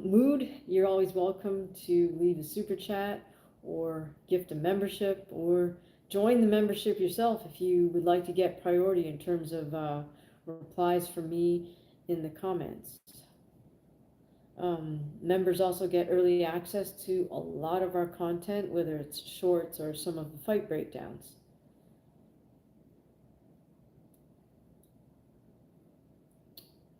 All right, in the boxing side, we're cutting to face-off between Rolly and Ryan, Teo, and is it Arnold?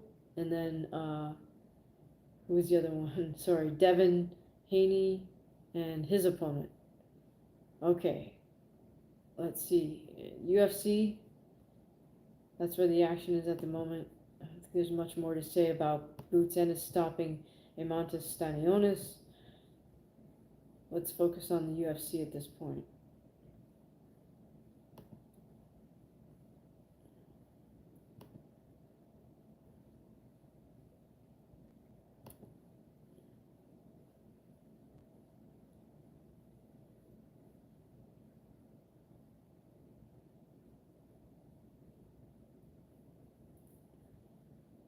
All right, we are waiting for this next bout to start. Is it Pitbull? All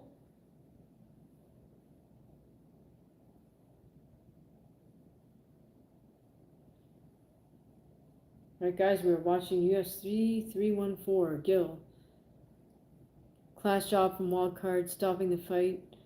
Not his night, another day. Yeah, exactly. I mean, I guess Marvin just read the tea leaves. He knew that they were losing the decision, and then I guess he figured if his fighter got hurt with that body shot, you know, why have him endure more punishment? So he chose to stop it. All right. I mean, that whole notion of I want to go out my shield might sound good, makes a great sound bite, but it's not actually the wise thing to do. All right, here we have Patricio Pitbull entering the cage. This is his UFC debut.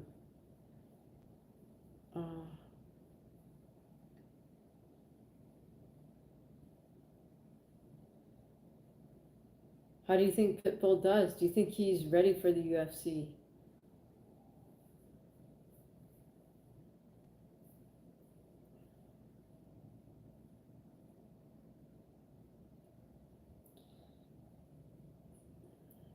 Okay, so we're waiting. Here we go. Next fighters come out, making their cage walk.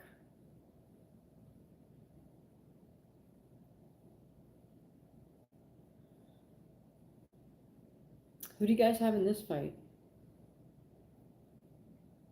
This is Yair Rodriguez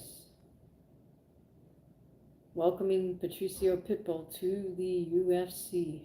Who do you think gets this one, Rodriguez or Pitbull?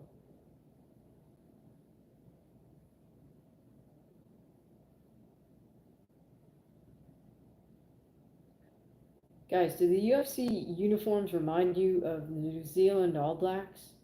That's what I think of every time I see these uniforms, black with the white feathery like leafy things. Onkit says he's already past his prime. Yair is much faster than him. Interesting.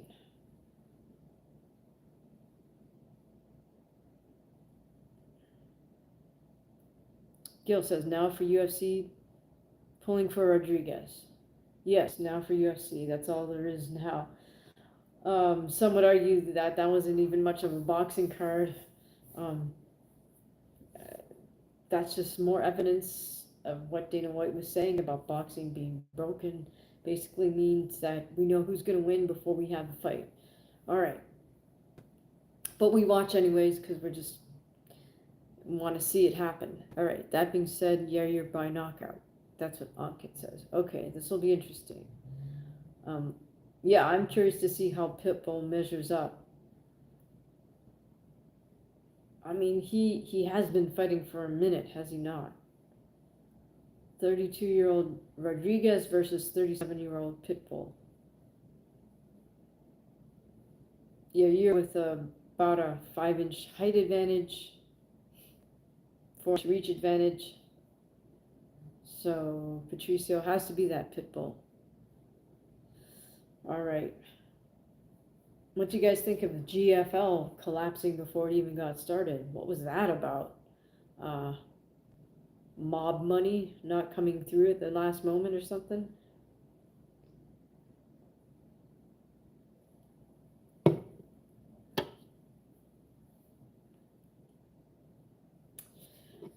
Yeah, guys, I would say definitely this hop water is not as good as the other hop. HOPWTR. Don't bother with this one. It's less expensive, but it doesn't taste as good.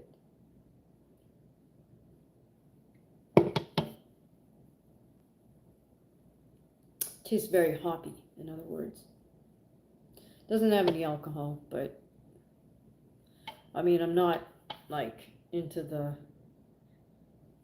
fake beer taste.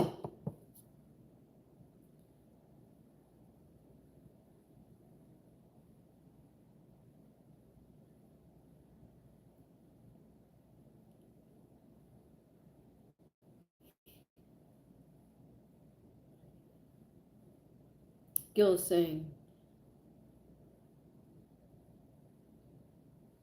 when I grabbed the can, he thought it was Modelo. It's grapefruit flavored hop water. And like I said, I give it like a C plus. Maybe I'll give it a B minus. I don't know.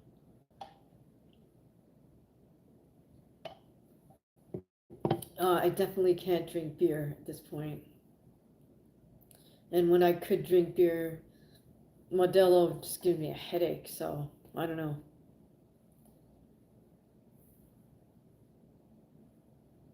Modelo and Tecate.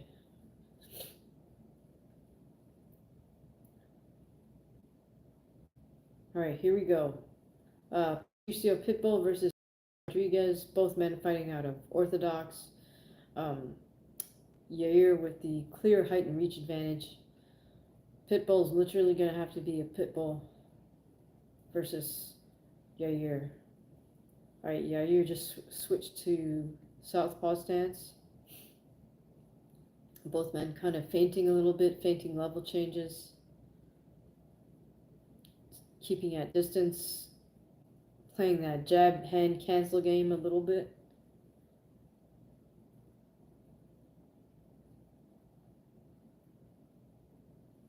By the way, did you guys see the post that Jim Miller made about the gloves?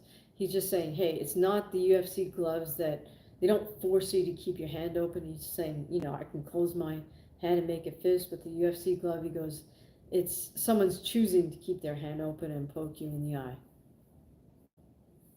Let's see. Big Dog is asking, how long can I jump rope for? I'm not very good at it. Well, I typically jump rope for about 18, 19 minutes as a warm-up, and I try to jump as fast as I can.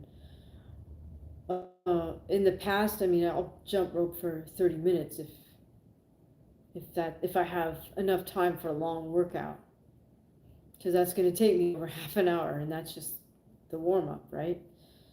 All right, first round of this matchup between Rodriguez and Pitbull. Not a lot of action. A couple of calf kicks to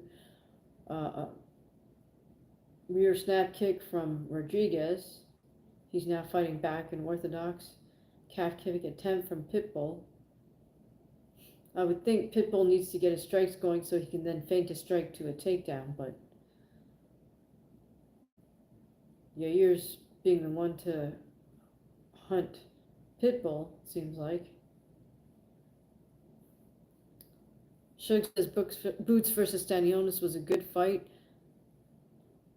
Now we're checking out UFC. Great to see you, D. Yes, great to see you too, Shug. Yeah, that was a fun, entertaining fight from Ennis. Like I said, even though I figured it was pretty much a foregone conclusion, I feel like Ennis is one of these fighters who has that must-see TV quality about him, just because he is so athletic. He's he is a bit of a show-off, showboater, but that's kind of what you're tuning in to see, what he can do. And he did the right thing by stopping Stanionis. I felt that Stanionis also did the right thing in terms of working within his own limitations. His corner probably knew who they were facing, and they came up with the best game plan possible for him. All right, here with Rodriguez and Pitbull, we have them both just sort of making jabbing gestures at each other, but neither one has really opened up. Excuse me, we got under 2 minutes to go. Rodriguez tries a head kick.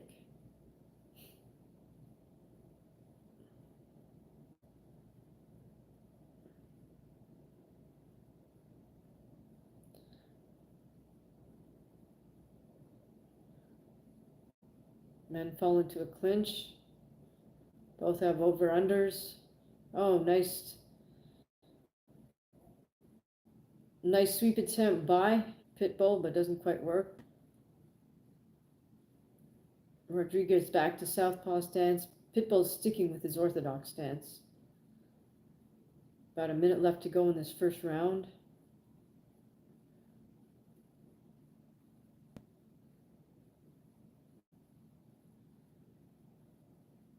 Pitbull with a calf kick attempt doesn't land.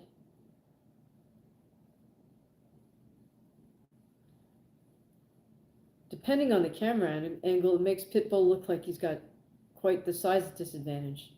Oh goodness. Gets Rodriguez down on the ground, rolls him over. Yair is now in half guard on the bottom. Pitbull's got a nice had control of the wrist. Now he's got his arm around the neck. Got his hands clamped together. Under Rodriguez's neck. You can just ride this out because there's just less than 5 seconds, but nice move by Pitbull. This will probably get him this round, and that's the round. Good job by Pitbull. Nice job. They're talking mess at each other.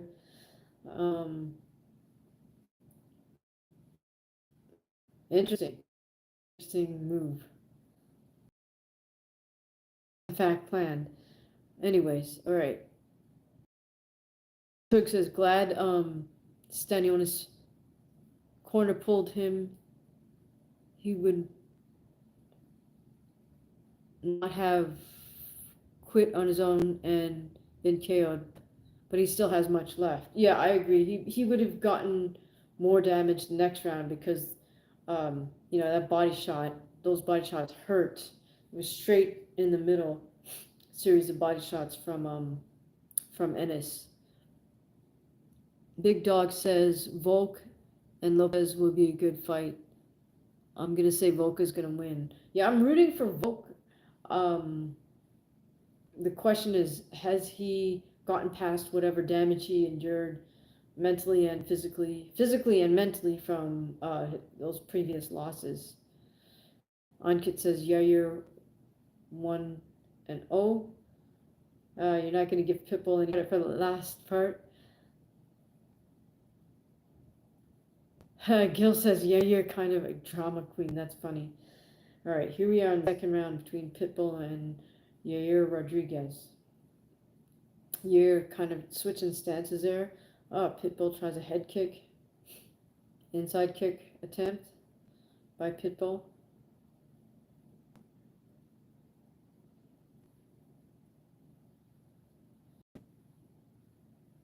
Okay, Pitbull switching to southpaw a little bit, then right back to righty.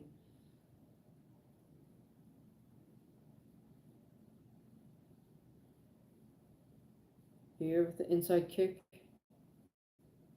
Pitbull slowly closing his distance on Rodriguez by saying,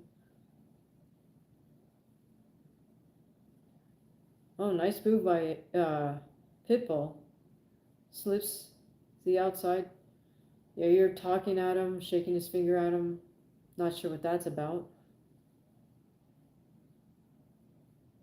Another head kick attempt by Pitbull. Interesting to see the short guy try a head kick. Rodriguez with an inside kick attempt. Now he's back in southpaw stance.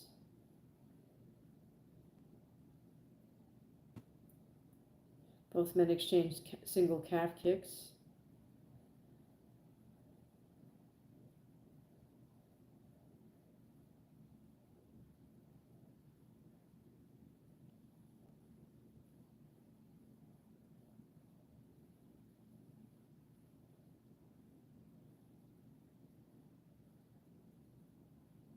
Rodriguez tries a series of head and body kicks. Pitbull pushes him back with some jabbing motions. Gets caught coming in by Rodriguez. Pitbull with the double entry gets Rodriguez down. Nice work.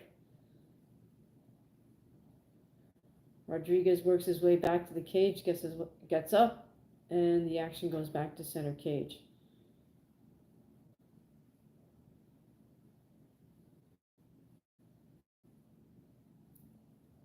That was a nice double entry by Pitbull. How are you guys liking this fight so far? You're always welcome to leave a super chat or gift a membership. Oh, nice straight left by Rodriguez. Here we go. We got 2 minutes left in the second round between Yair Rodriguez of Mexico and Patricio Pitbull from Brazil, who's making his UFC debut. Definitely not an easy debut fight.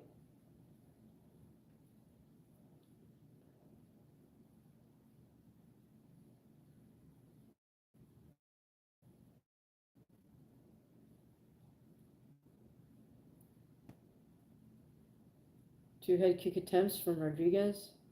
Third head kick attempt. Pitbull moving him back with the jab, and Rodriguez circles around the center cage, throws an inside kick. Again, Patricio pushes him back by throwing a jab and moving forward. I like how compact Patricio keeps his arms in well.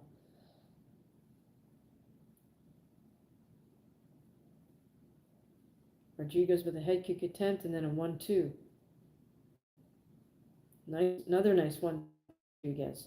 He's very fast with that. Then a head kick from the other side. Body kick by Rodriguez. 1-2-3 by Rodriguez. Jab from Pitbull. Pitbull being the hunter right now. Pitbull shoots in for a double, doesn't get it. Yair almost gets it. Pitbull switches to a single. Now he's got the body lock. And he walks Rodriguez back to the cage. Rodriguez has a wizard grip, so he's defending. Trying to throw some knees and foot stomps.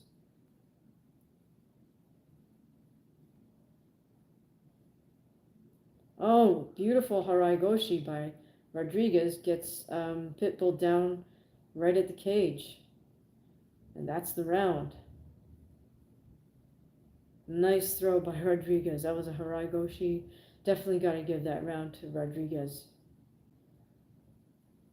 All right, so Pitbull needs to come back with something really big this third round if he wants to get a W.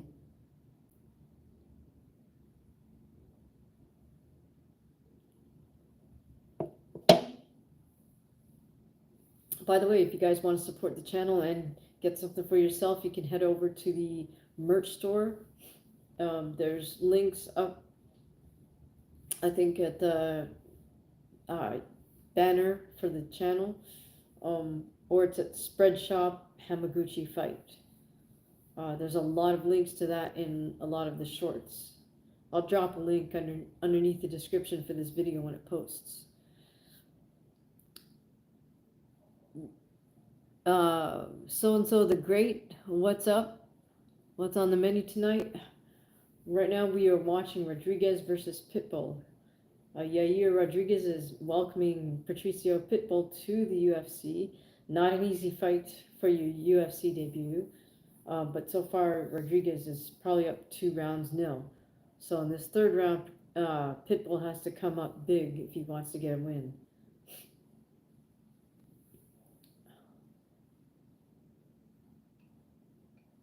I mean, he has to go from striking to get a takedown and then go to get a sub on Rodriguez. Rodriguez is doing stance switching and right in front of Pitbull. I guess he's just kind of taunting him. I don't know. Inside kick attempt from Patricio.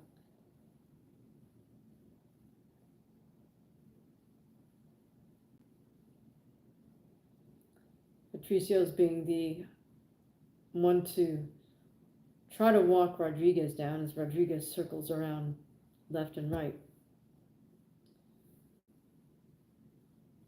Yair with a head kick attempt.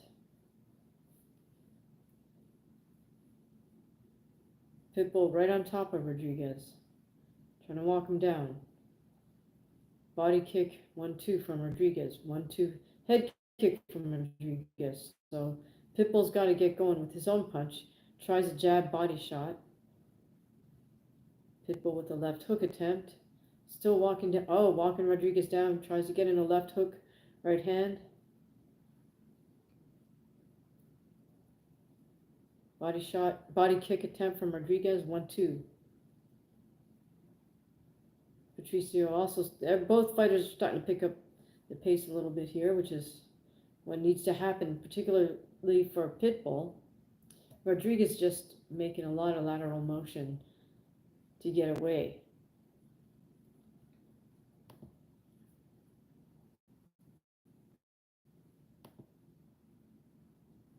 Three-minute mark.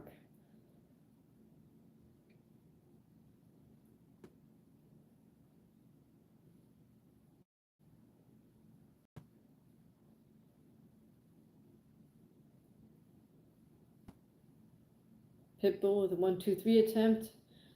Tries a hook, gets counter shot by Rodriguez and dropped. Rodriguez is in Patricio's full close guard, going for the ground and pound. This is very difficult for Pitbull to defend. He's trying to grab Yair's head to hold him close.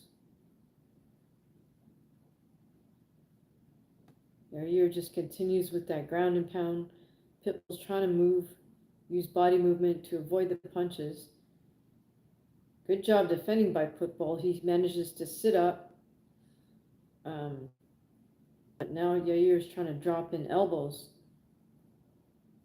on Pitbull. Again, Pitbull using that upper body motion, trying to shrimp his way out of there. But now he's got Rodriguez in his full close guard, holding his head. We've got about a minute and a half left to go here. It's a long time to be in this compromised position on bottom when Rodriguez is just oh goodness.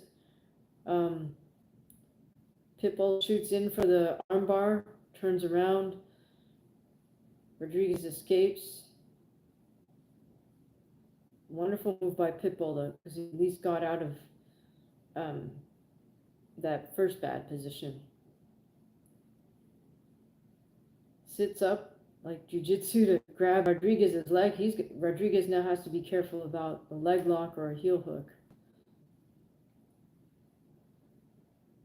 But Yair has one of Pitbull's legs as well, where he's got both of them.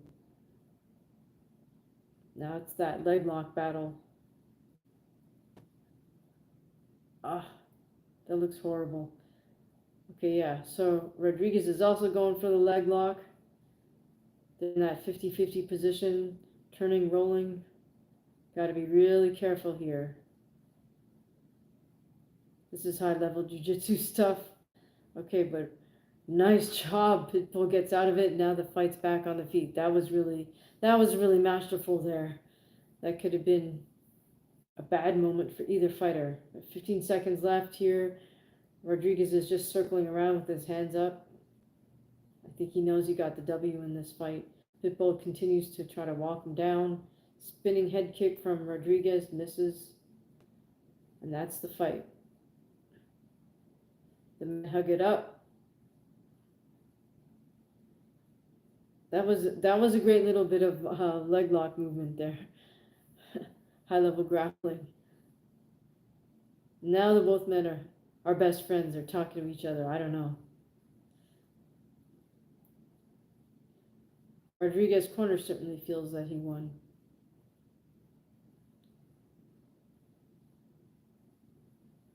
What do you guys think?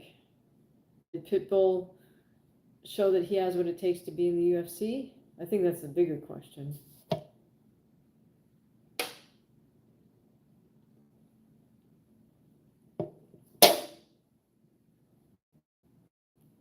There was some nice grappling from Pitbull. Ankit says no. I mean, I wonder what kind of contract they gave him, because it's like, if you're going to sign the guy, is it, 3 fights, or is it on a fight-by-fight basis? I don't know what's up.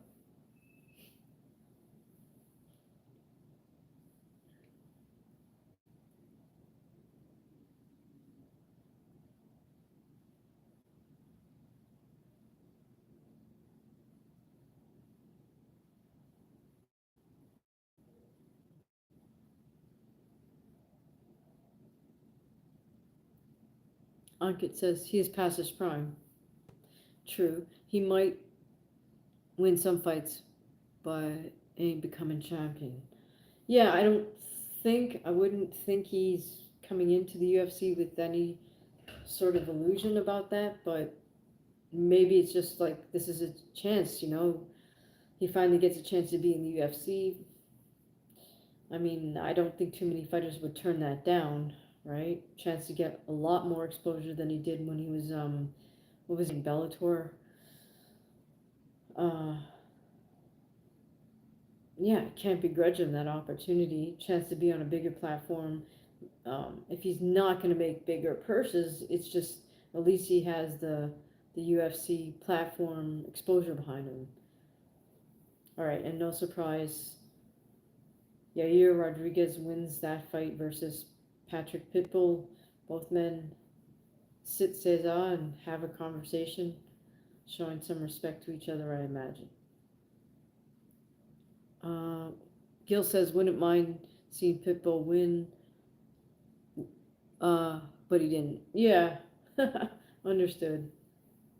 All right, so Joe Rogan with the post-fight interview with Rodriguez.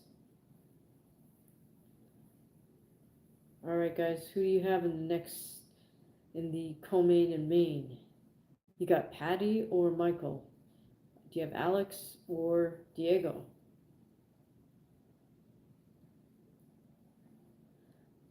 What was the best thing that's happened to you so far this weekend? Those of you guys in Australia and Asia, you're already into Sunday, so I hope everyone's weekend is going great. I was at an opening today for an art show. I have one piece, or two pieces actually, in the art show. One is a painting of a yellow rose, and the other one is a little origami rose that I folded. It's really, really small. It's like that big. Ankit says a rematch with Chandler would be great to watch if Chandler loses. Interesting. Oh, that's a great point. Chandler versus Pitbull would be interesting. All right. EQ says tariffs. Nah, just kidding. That's funny. Ankit says not good. I've had to prepare for my college exams. Oh man, okay. Well, sorry about that, Ankit, but of course, we all wish you the best on your exams. I'm sure you'll fare well. How many exams do you have to take?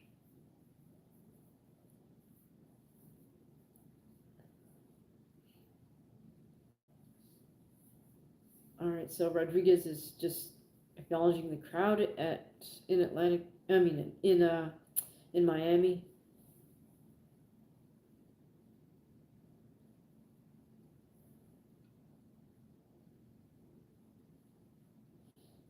So good for Yair.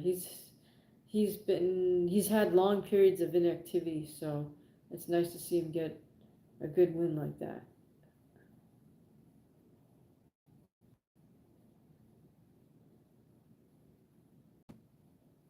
Ankit, you're most welcome. Of course, of course.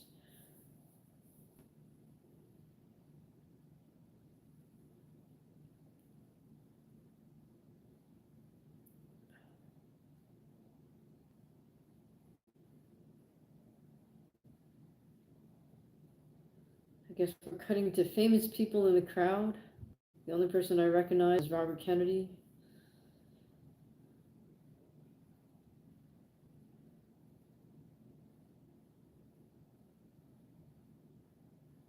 Cash Patel, I don't know who that is. Okay, Tulsi Gabbard, I know who that is. Marco Rubio is there too. Oh my goodness, this is funny.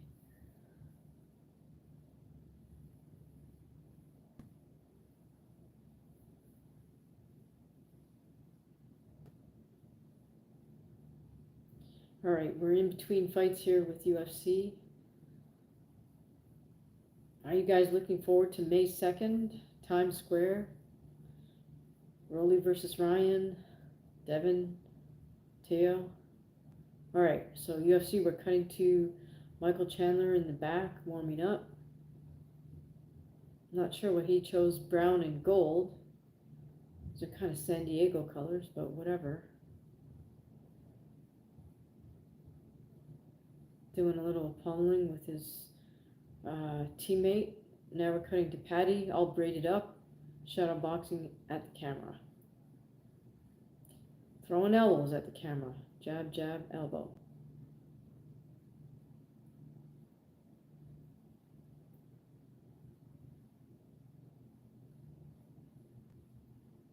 I have to say, Patty's got very decent boxing skills, that's for sure.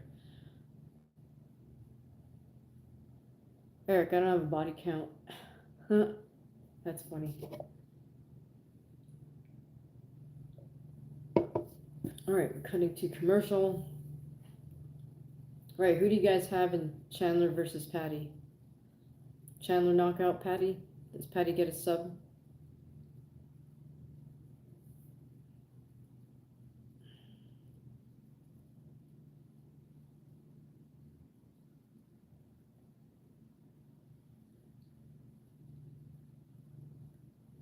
Eric, we're here to talk about boxing and MMA. That's about it.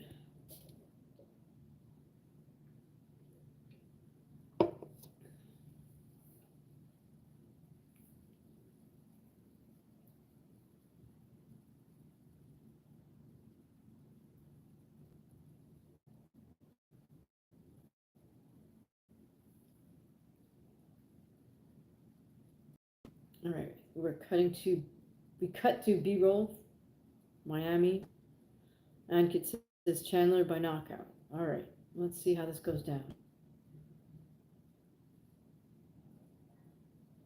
I'd be interested. I would love to see Patty get a throw versus Chandler and then get a sub, but you know, that's just me being wishful, I think. Gil says Chandler needs a win. Yes, he does. If he can get a knockout, that would be great for him. I think he's capable of that. I also think Patty's capable of getting a win by submission.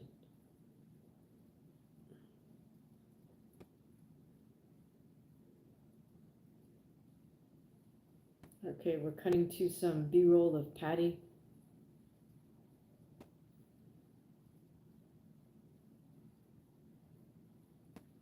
His knockout of Tony Ferguson. Oof, that was bad.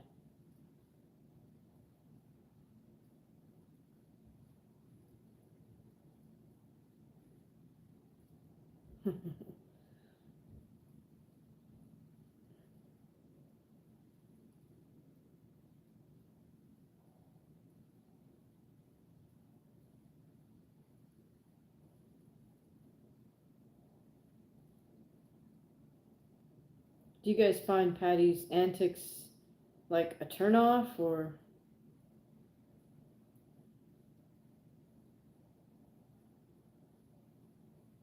it was a really nice sub he got versus Bobby Green, I thought.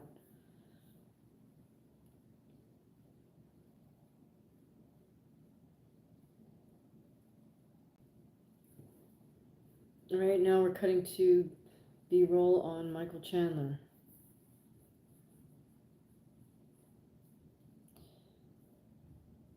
So far we have people picking Chandler to win this fight. EQ says, what does he do? I really don't know who he is. Who, Michael Chandler or Patty Pimblett? Michael Chandler comes from a wrestling background, but he's very much a come forward um, power puncher in that he throws very hard shots. They're a little bit wide.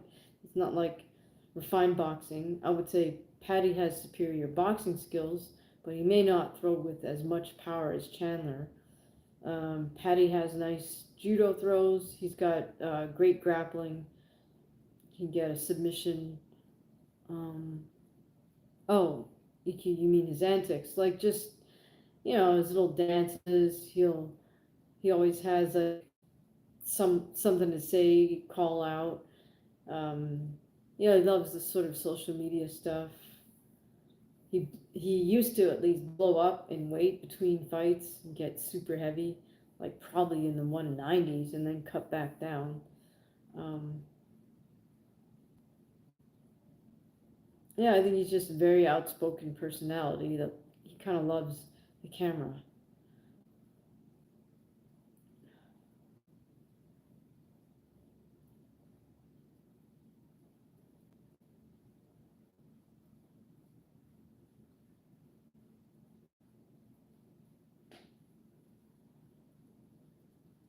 Thing is, for me, I find Michael Chandler just strikes me as too much of a soundbite type guy. Like Michael Chandler's never met a soundbite he didn't like, and so I wonder, is this really Michael Chandler, or is it just a soundbite again? Wait, 190 is heavy. I'm in trouble, and I'm only 5'9". All right, Jim is saying Patty by rear naked choke. All right, guys, let's see how this plays out.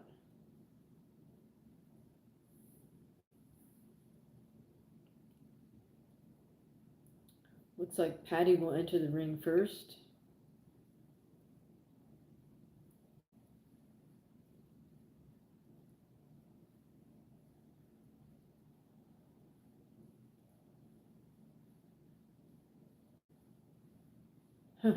Crowd is on their feet.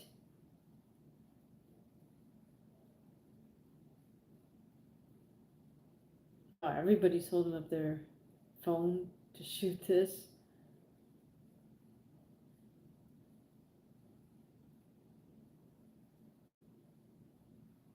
Okay, now we're cutting to Patty doing his cage walk.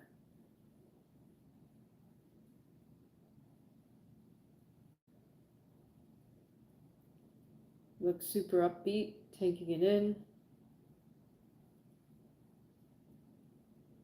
Looks like Patty's gonna dance his way to the ring, or cage rather.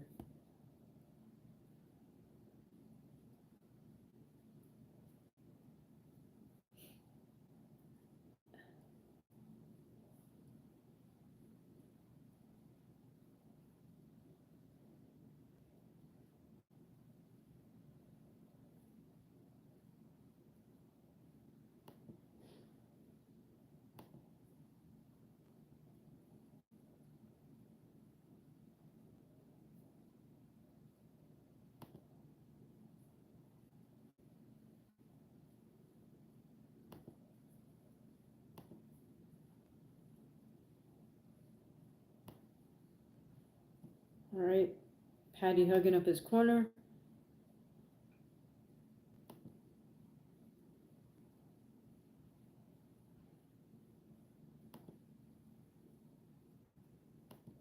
Doing his little dance as the cutman puts the grease on his face.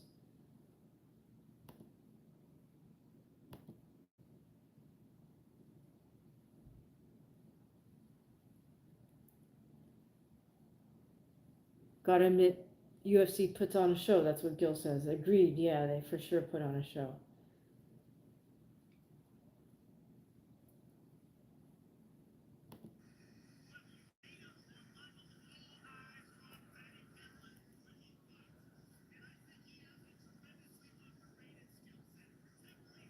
All right.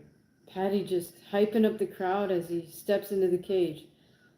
I mean, you might as well if you're the guy that's getting in the cage first, right? Big smile on his face, kind of doing his little dance.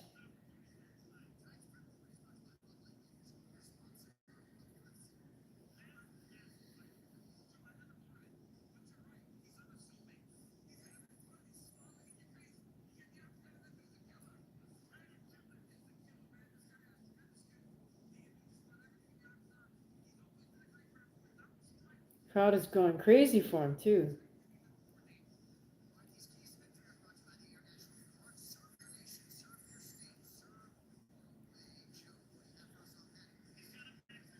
Hope he doesn't expend too much energy doing all this pre-fight dancing around.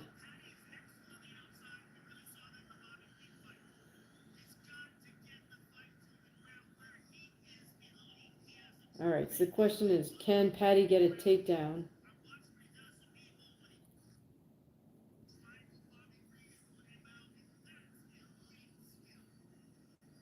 All right, now we are cutting to Michael Chandler.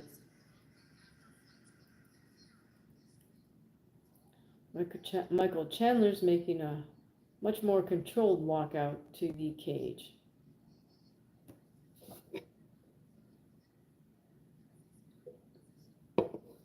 UFC 314 co-main event about to start in minutes.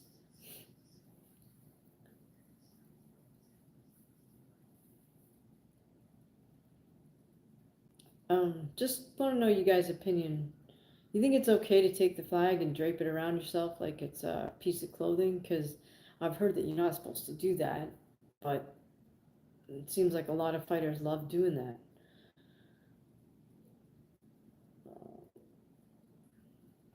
All right, here we go. Michael Chandler making his way to the cage.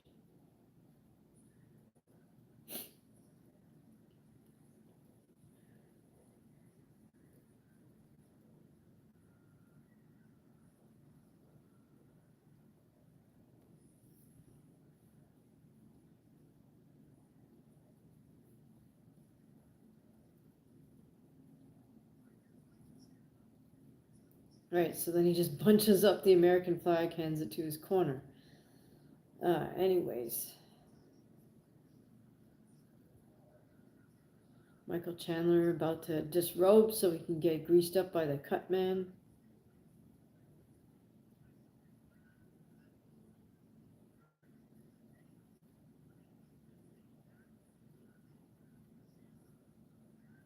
Hugs up his corner first. Robbie Lawler amongst them, Henry Hooft.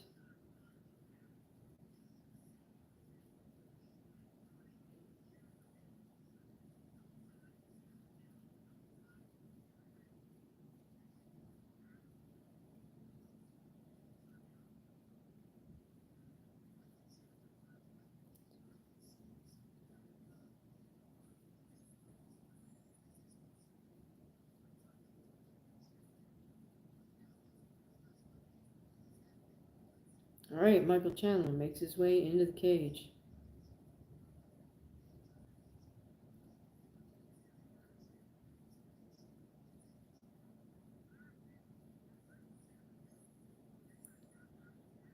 Patty a little bit more calm now, standing across the cage as Chandler kind of paces a little bit, shakes it out.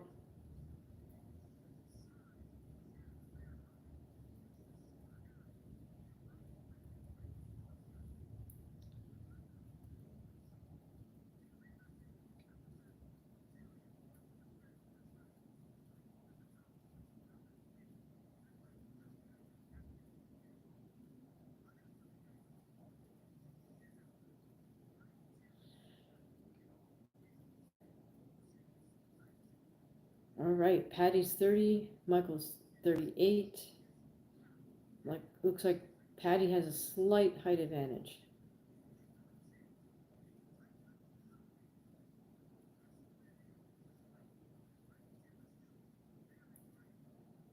Patty much calmer now, just staring across the cage.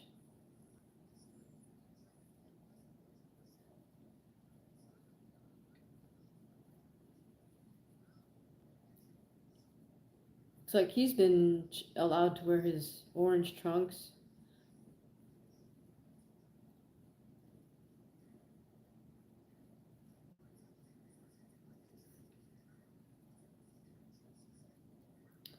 All right, let's get this going.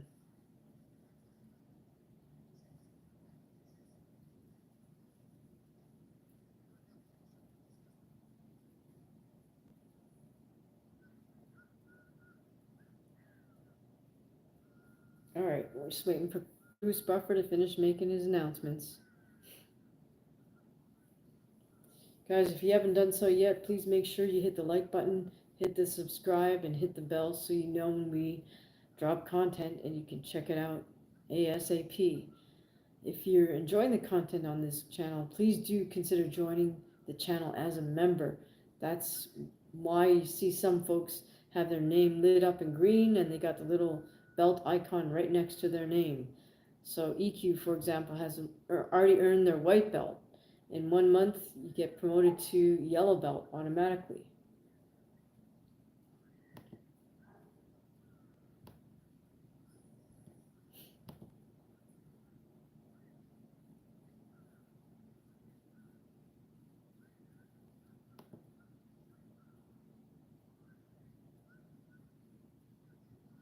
We do have some folks who've already earned their green belt. So white, it goes white, yellow, orange, green. So I think we have 3 green belts and a number of white belts. As of tonight, I think we might have four white belts. So I do believe we need one more member, and then everybody's icon will show up on the YouTube channel right underneath the banner. Everybody's icon will show up, which is kind of cool.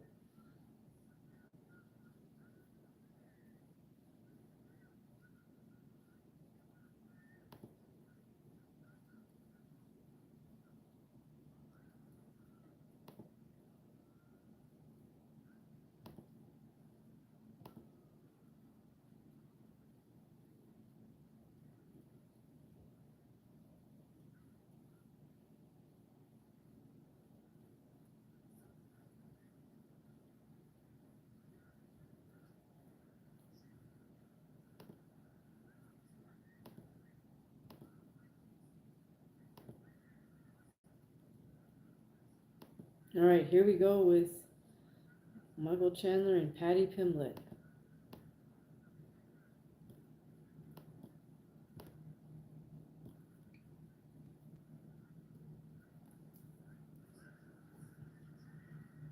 Both men fighting out an orthodox stance. Michael kind of pressing forward. Patty backing up a little bit towards the cage. Jab uppercut from Patty. Patty's circling around. Goes for inside kick. Chandler takes his back with a body lock. Gets him down to the ground. Pimlett's on one side. Posted. Looks like Chandler's got, Chandler does have the body lock around him. Pulling him in, throwing a knee.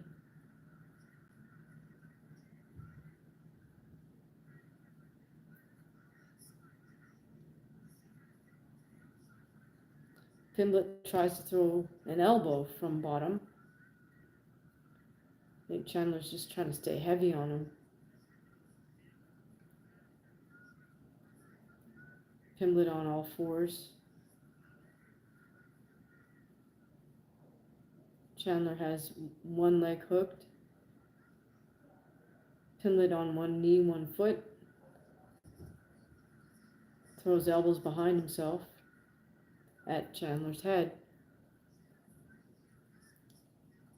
Pimblett fighting the hands a little bit.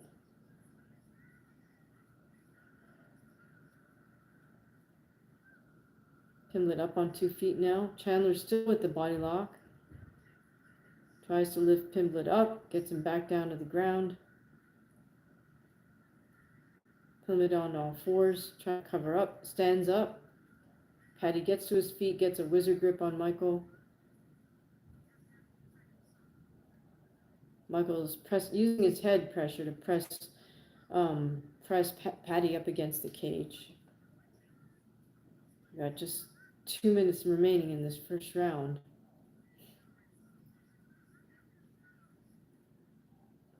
Both men exchanging strikes, not as effective from that position. Holy cow, and Paddy throws guard on Michael, gets him down. He's in bottom position. Got Michael in his full guard, clasps his head, but turns on his front, actions back to center cage standing. About a minute and a half to go here. So some creative grappling by Paddy. Paddy with a hard right hand. Right uppercut misses. Calf kick lands for Paddy. Jab from Paddy. Paddy with another single jab. Calf kick, but Michael counters with a nice short straight right counter. Nice sharp jab from Paddy. Inside kick attempt by Chandler. Head kick attempt by Paddy. 1-2 from Paddy. Minute left. Double jab with Paddy. Calf kick misses.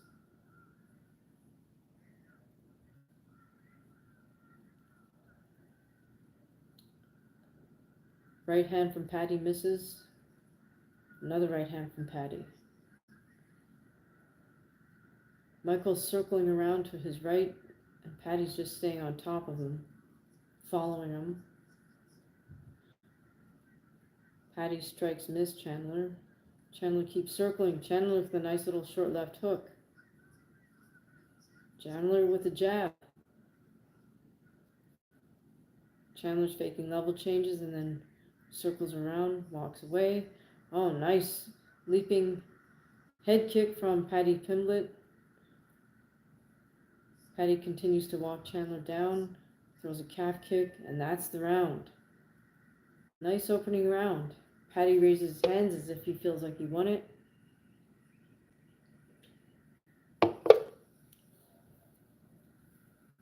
Kid's giving that first round to Paddy. Okay, let's see.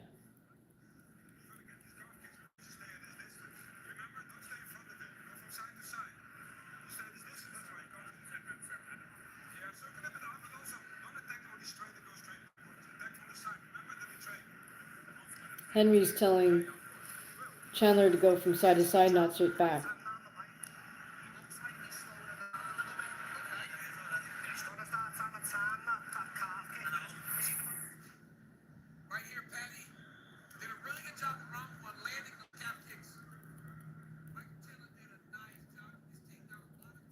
Paddy's corner's telling him they think Chandler's slowing down, and they want him to time his rear calf kick, meaning he's throwing a calf kick with his right leg, which is his rear leg, because he fights out of orthodox. All right, here we go with round 2. Oh, good show of sportsmanship. Both men touch hands. Both men fighting out of orthodox right now. We're watching Paddy Pimblett take on Michael Chandler, and it looks like Paddy won that first round. I would have to say Paddy did the more creative movements, that's for sure. Paddy with a 1-2 misses. Chandler with a hook right hand. Chandler level changes, tries to throw the body, but that doesn't quite work.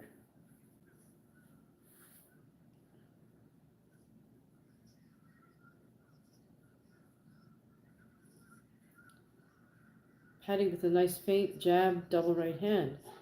Chandler is doing what Henry Hoof just asked. He is moving sideways a little bit more now. Chandler steps in with a stabbing jab. Chandler with his own calf kick attempt. Paddy retaliates with a calf kick and a jab. Really smooth Superman type punch to head kick from Paddy, another calf kick, jab. Really like how smooth Paddy's throwing his strikes. Paddy is also making good use of feinting motions.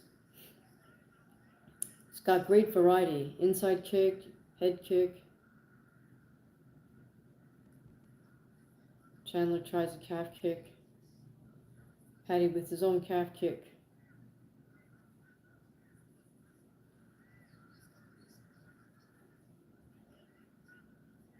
Paddy moves Chandler across the cage with the uppercut.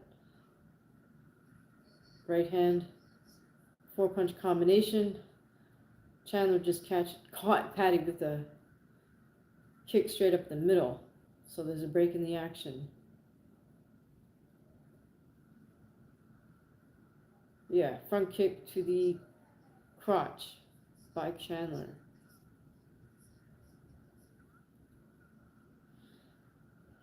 Chandler threw that just as Paddy was trying to throw a calf kick.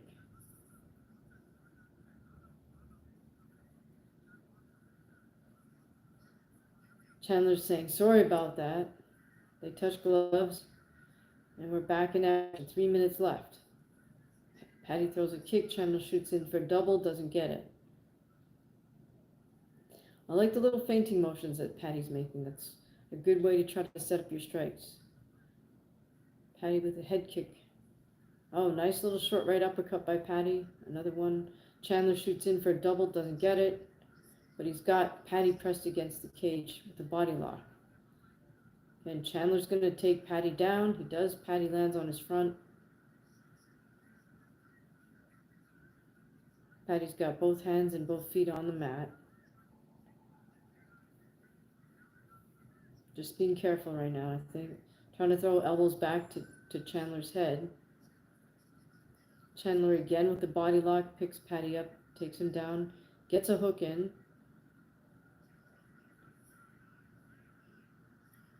Oh, now Paddy reverses the position. He's on top. He's in Michael's full guard. Michael's right up against the cage. Paddy has the head and arm. Sort of in a half guard. But now he passes, he's inside guard.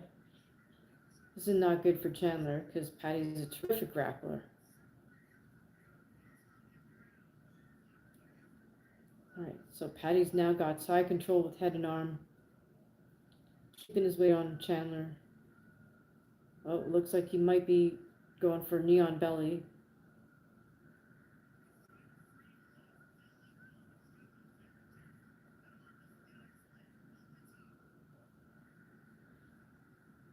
Paddy's using good head pressure to keep Chandler's arm close to his head. Now Paddy lets go, releases that, switches to a little ground and pound. Turns now Paddy's facing Chandler's feet. Michael turns. Paddy gets both hooks in. Chandler's on his knees, falls back down. Paddy with the ground and pound with elbows. Oh, Paddy's got Chandler in full mount. Chandler turns on his front, all fours. Paddy got a rear naked choke position. He's just taking his time. Now he's got the body lock. Has Chandler off to the side. Paddy's administering some ground and pound. Chandler's trying to cover up. Turns on his front. Paddy still has that body lock, body triangle around Michael Chandler.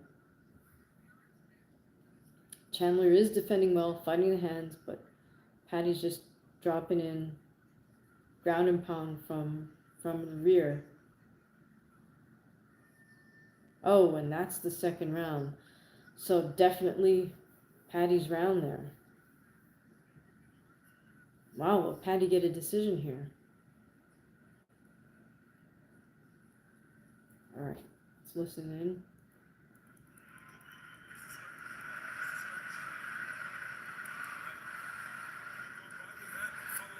Step over. Yeah, because you need to step over. I showed them the distance.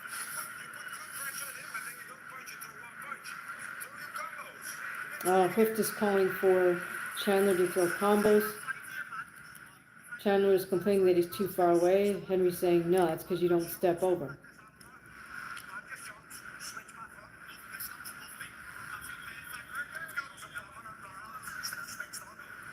Okay, I couldn't understand Pimblett's corner at all. Looks like Pimblett was looking up at the screen to see the replays of himself, probably. In any case, yes, definitely on kid. Patty 2-0. So Chandler needs to pick it up here. I think what Hooft was saying, like he needs Chandler to cut angles to shorten the distance and not just throw one punch, throw combinations. It's very sound advice. Excuse me, Gil says, oh brother, Chandler not looking good. All right, so here we go, Chandler walking away sideways.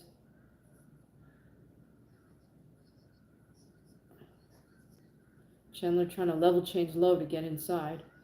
Well, Patty just responds with a knee, head kick. I think he knows he's got Chandler on the run. Another head kick. Chandler's literally running away. Chandler tries his own Superman punch, but now he's dropped his hands. This is not a good sign. Right in front of Patty. Patty's just through uppercut. Now Patty shoots in for a single. Gets a body lock on Chandler. Takes Chandler down. Gets one hook in. Patty's just looking so smooth and fluid as he puts all his combinations together here. Okay, Patty with one hook in. Got his arm around Chandler's neck for a moment. Oh, now he looks like he's just getting the seatbelt position on him.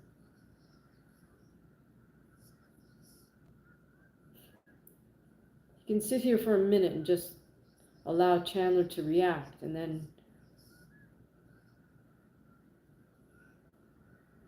finish taking his back here. But right now, Patty's just biding his time and throwing shots when he does. Chandler sits up. Patty's trying to lock in for that rear naked choke.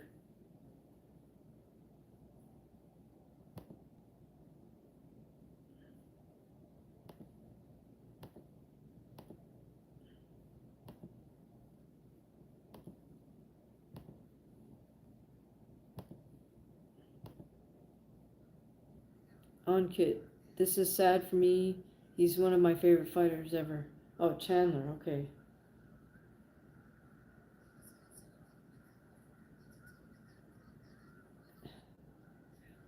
Yeah, Patty's just got that one hook in, staying heavy on Chandler. I mean, he could literally just ride this out to get a win, but okay, still doing a little ground and pound from top position. Michael tries to get up. Patty goes for that rear naked choke position.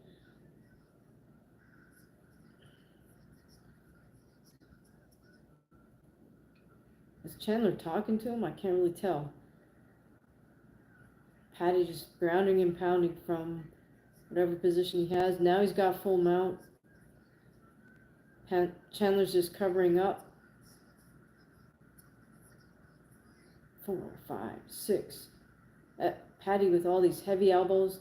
Again, oh, the ref steps in and waves it off. Wow. Okay, Patty just proved the haters wrong, because he did look so smooth in that fight.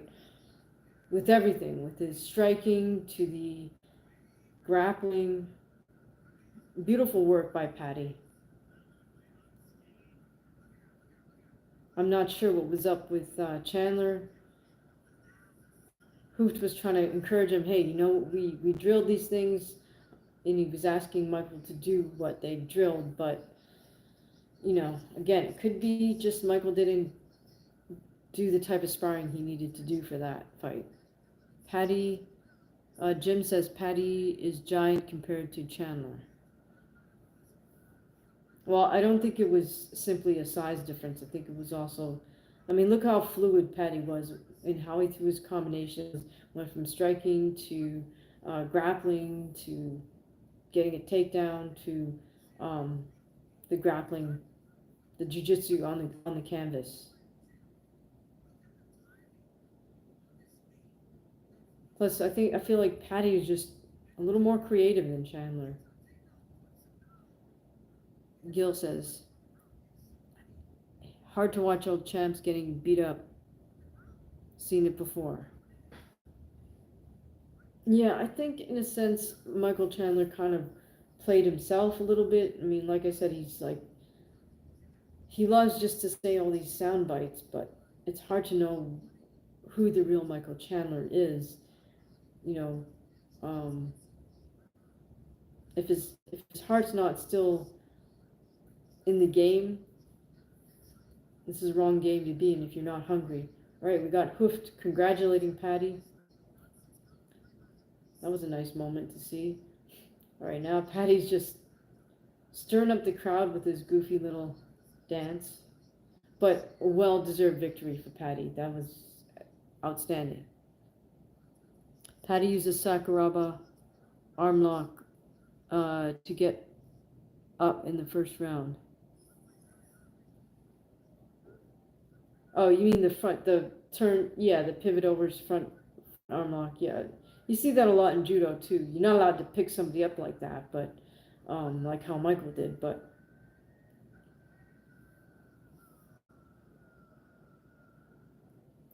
all right, now we have Joe Rogan congratulating Patty.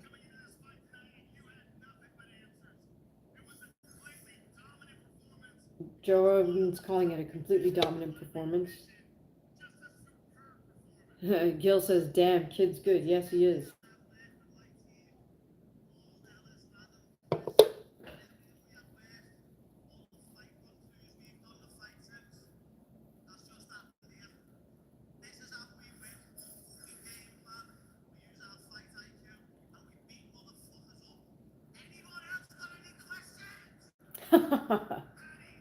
Patty says, anybody else got any questions? It's funny. I do like him. He does make me laugh. Yeah.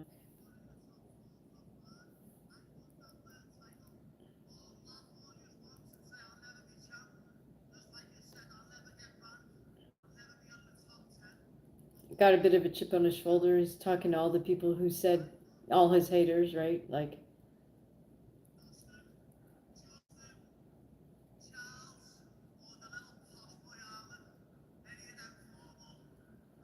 he called out Justin, Armin, Charles.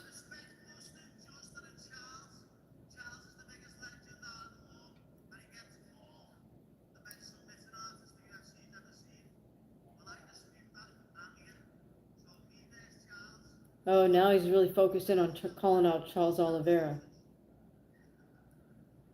He's making Joe Rogan laugh. That's pretty good.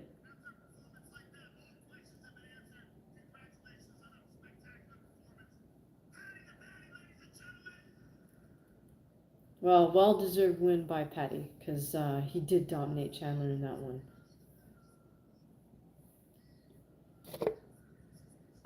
All right, guys, don't bother getting this unless you like the taste of beer without it being alcoholic. If you actually like the taste of beer with no alcohol, then yeah, you'll like how this tastes. It tastes very hoppy.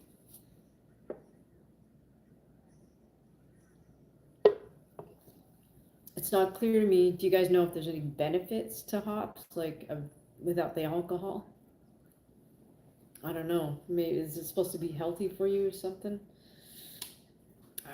In any case, you have to excuse me for a minute. I do need to take a momentary break. I'll be back in a couple moments.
All right, guys, so we're back. Okay, now get ready for the main event. Alex Volkanovski versus Diego Lopez. What do you think? Do you think the new guy takes out the old guy?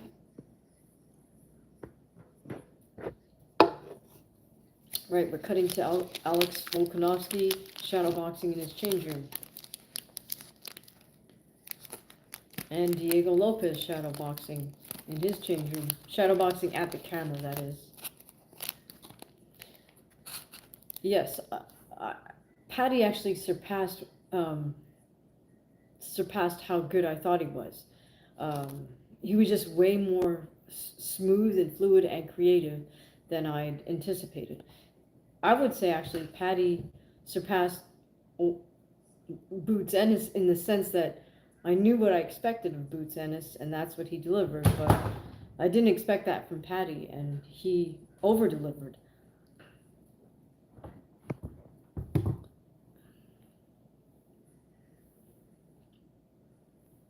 Okay, so we've cut away to commercial break from the UFC broadcast.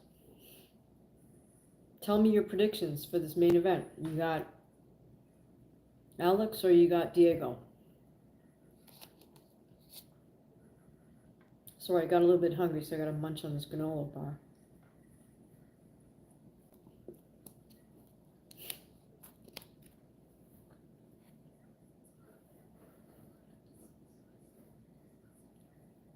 Don't forget to show some love, you guys.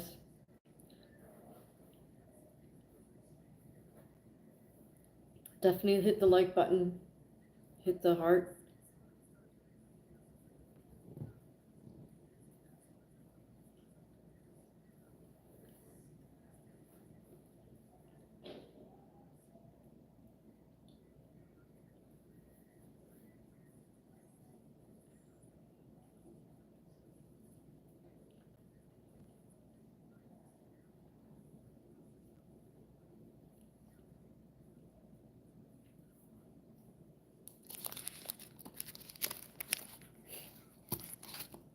All right, we're just cutting to shots of the ring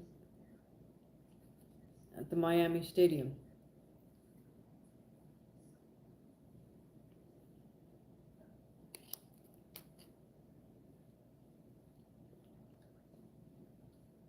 Jim is calling it Lopez by sub. Ankit is saying Lopez by decision. Interesting.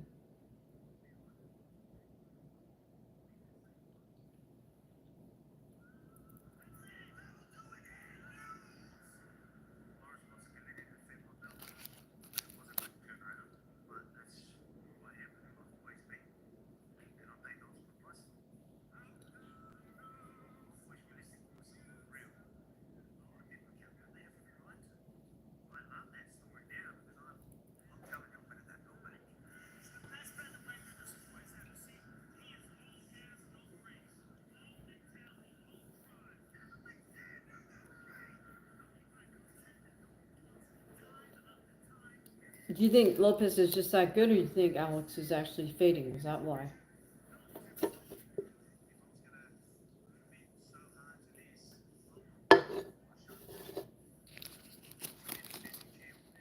Big Dog says, has Lopez ever been knocked out before? That I'm not sure about.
All right, we're doing the build up. We're cutting to B-roll of Lopez highlights and Volk's highlights.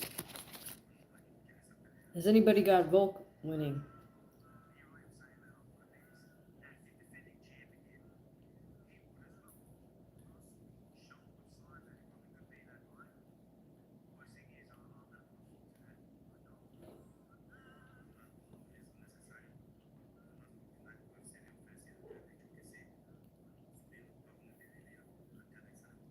Well, I like how Diego talks about if you are given a chance, you got to know what to do with it. And he's certainly somebody who was willing to take a chance, right? He took a fight with the UFC on 5 days' notice.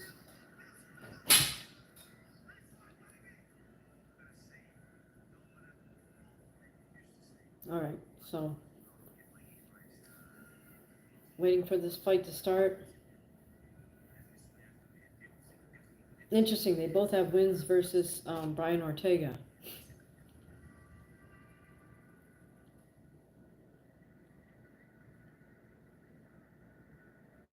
Did Patty knock out Chandler?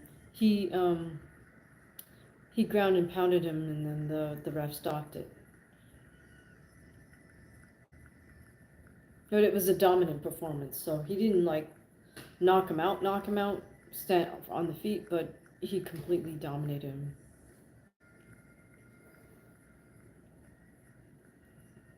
The fact that Chandler gave Henry Hooft a little bit of pushback by saying he's too far away kind of shows me there's something missing there. Like whether that was they drilled it but they didn't spar it. And that's what it sounds like to me because if you drilled it with Henry and then you executed in sparring, you should understand the distance. All right, we are now cutting to Diego Lopez making his walk to the cage. I guess they didn't bother making him a pair of custom trunks. He's smiling, he looks very calm.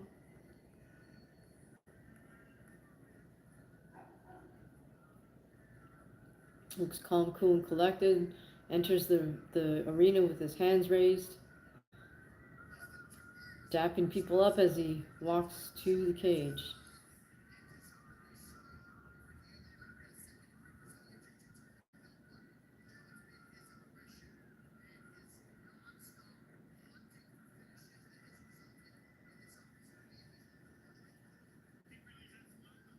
All right, Diego's at the cage, taking his jacket and stuff off.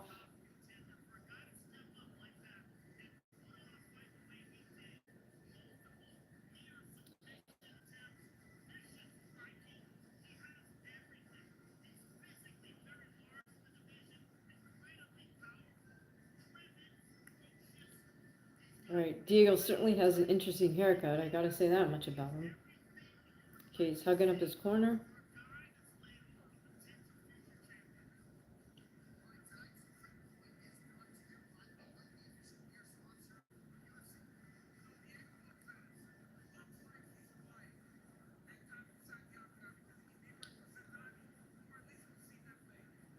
Now he's taking a little drink of water.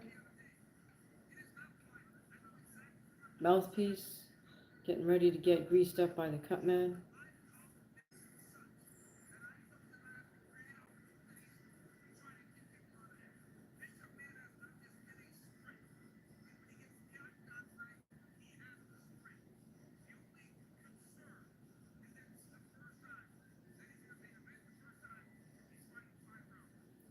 All right, good point by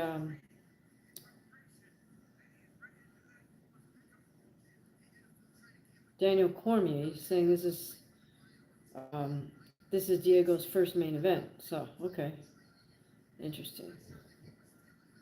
All right, and Diego Lopez makes his way into the cage. Salutes the audience.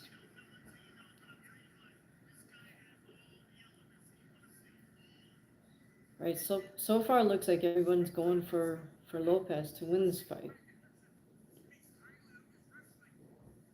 My question is, how much got taken out of Volkanovski in his losses, both physically and mentally? All right, Lopez getting acknowledged by the ref.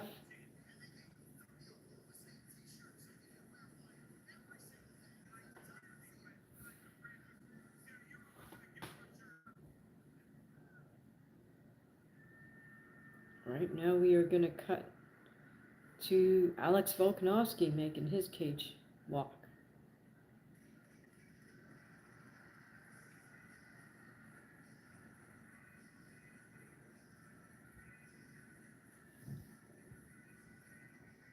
I think he always plays Men at Work, right? Big Dog says, I think Volk is going to fight harder coming off a loss. Interesting. Well, I'm sure he does want the belt again, so there's a huge motivation there. Question is just how much does he have left in the tank at this point, I think.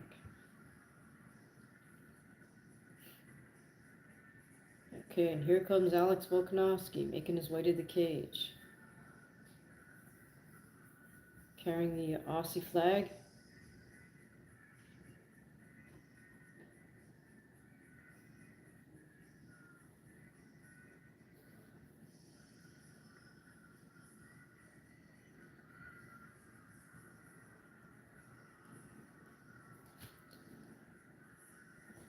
What do you guys think about the trend of having fighters walk out by themselves and then meet their corner at either the ring or the cage? It's always struck me as a little bit weird because even from the amateur days going forward, when you made your way to the ring, you always come out with your corner.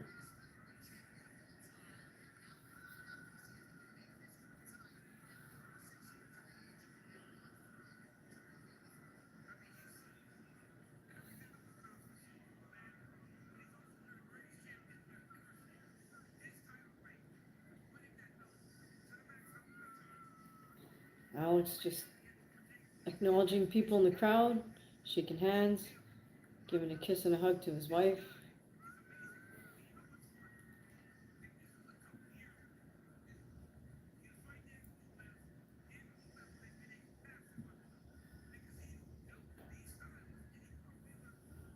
All right, Volk about to take his jacket and stuff off. Of course, he has those custom-made tights.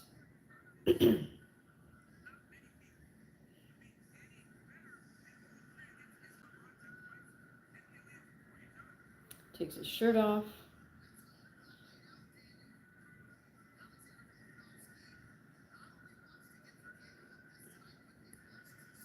Volk hugs up his corner.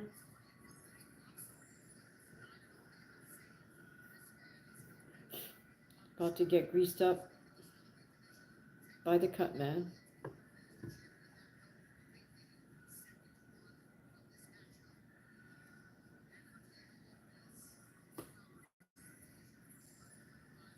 Guys, please make sure you've hit the subscribe button and you've also hit the bell. That way you'll know when we drop our next great fight breakdown or even one of our shorts. I think those of you who already subscribed know I like to random different things and sometimes pose questions to you guys. Ankit says, whose walkout is my favorite? Hard to say. Probably, this sounds silly, but it would be my own because then I get to pick whatever song it is, right? All right, we got Volk in the cage. He's jogging around.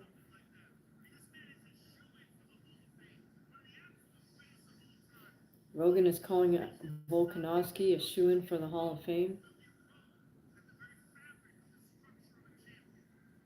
Ankit says, you remember Brian Ortega's walkout versus Volk? That was dope. I don't remember what the song was. Do you? Can you tell me?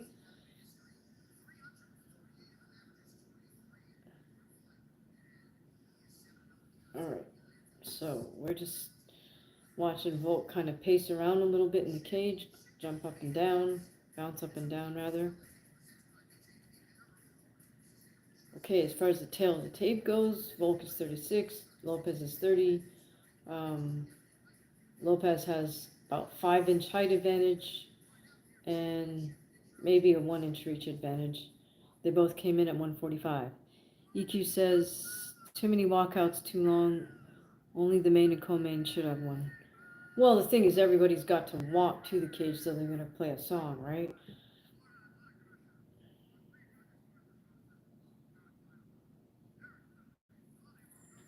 On Kit, not the song, but he and his team walked out with LED masks.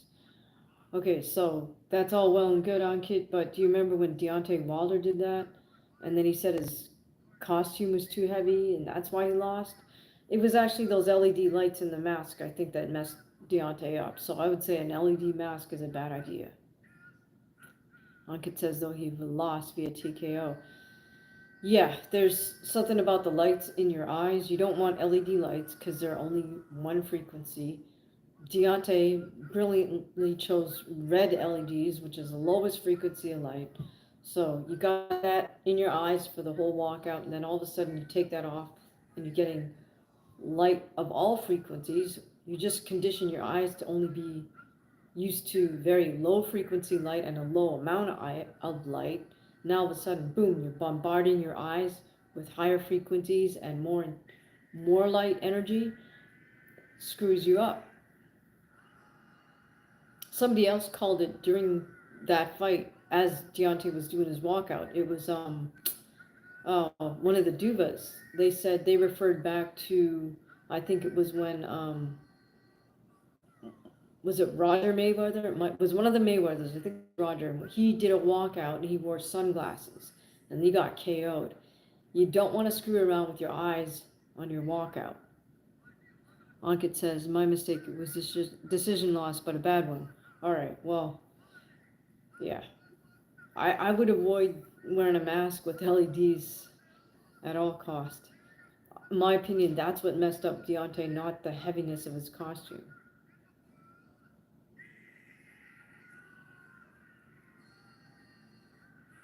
All right, we got Diego Lopez. I guess he doesn't have a ring name.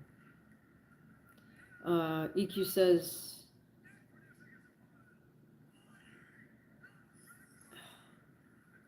all right. Yeah, I don't know who that is, so you're right, EQ.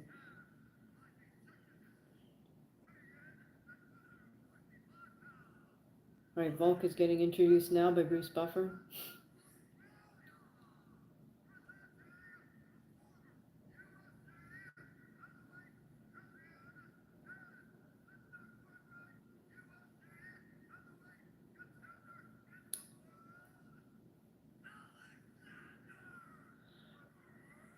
All right, Bruce is screaming at Alex Volkanovski.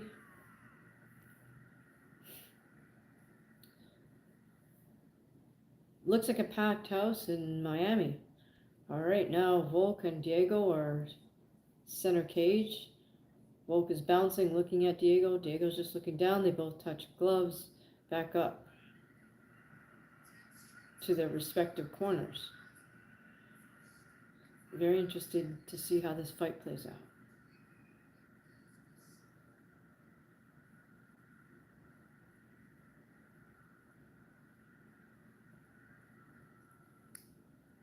And here we go. The men touch gloves. Both Volk and Lopez are fighting out of orthodox stance. Lots of feinting motions by Volk. Feinting with the hand and level changing.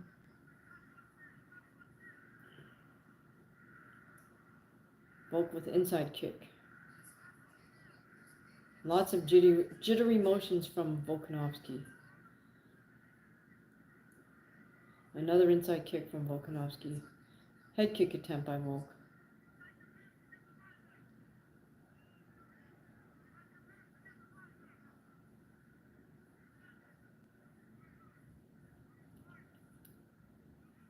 Diego Moore looking, throws a single jab.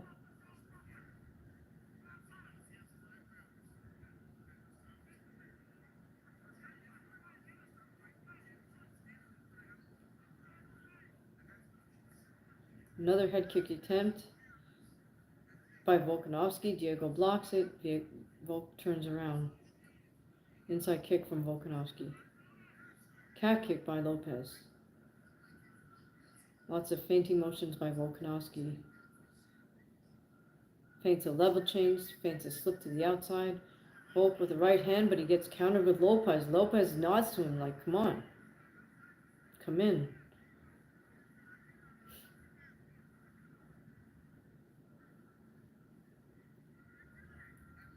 Lopez making Shifting motions with his upper body.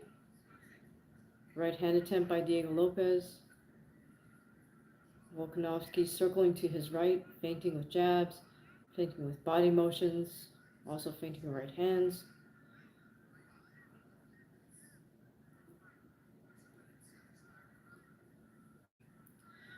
Again, as Volk comes in with the right hand, he gets countered by Lopez.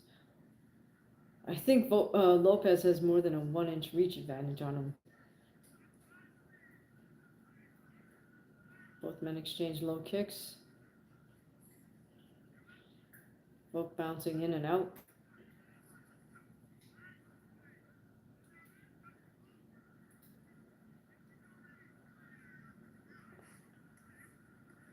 Every time Volk comes in with the right hand, Diego counters with the uppercut in his right hand.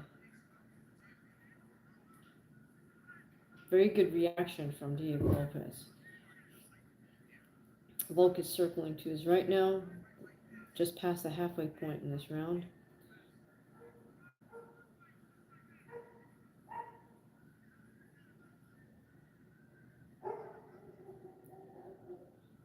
Volk with lots of jittery motion. Diego throws a 1-2, just misses. Less than 2 minutes to go. Oh, Volk with a hard right hand actually lands that one. Diego did not have a chance to counter. Volk with a calf kick. Very strategic from Volkanovski.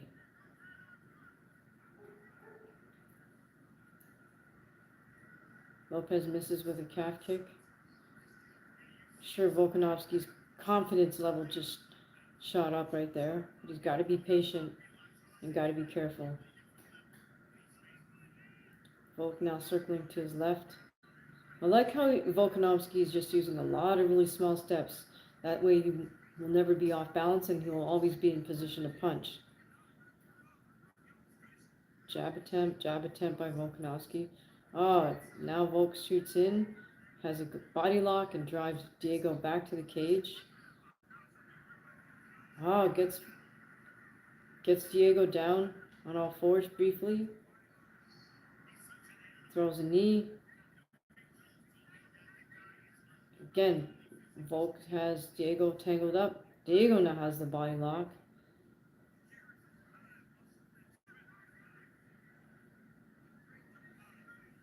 Now Volk has the body lock.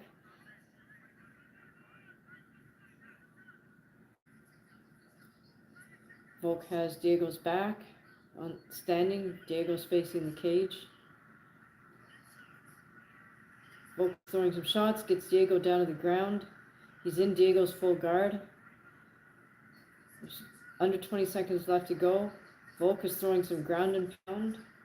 Lands about 4 good shots to Diego. Diego's defending. He's going to ride out the round.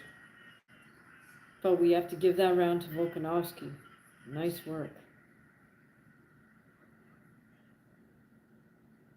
Very tactical to wait towards the end of the round to take it down to the ground. Yes, on cue, I would agree. It's 1-0 for Volk.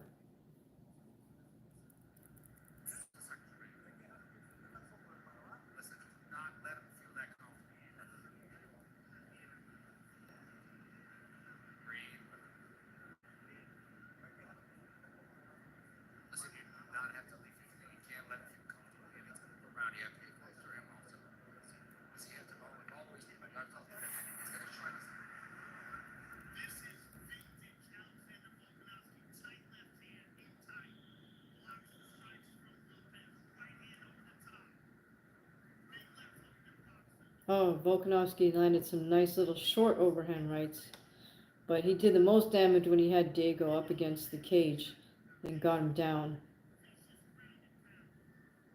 Really hard ground and pound. Alright, so not so sure I understood what Lopez's corner wants from him. They said you can't let him be that comfortable.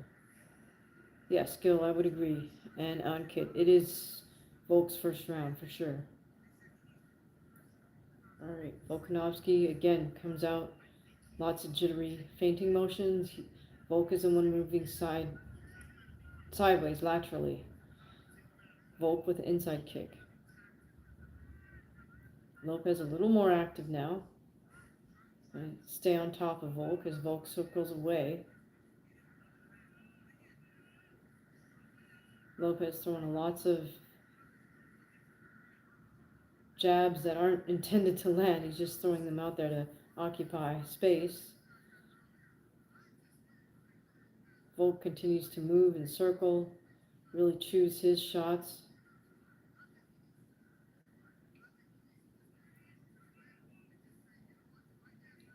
Yeah, Lopez is throwing a shot right now from a little bit too far away, but he's throwing jabs out there that he's not intended to land. Now, Volk, on the other hand, takes a big step in when he actually wants his jab to land, like he did just now. Lots of feinting still from Volk. He does that with his entire upper body, not just his hands. Volk circling to his right now. Jab. Still circling to his right.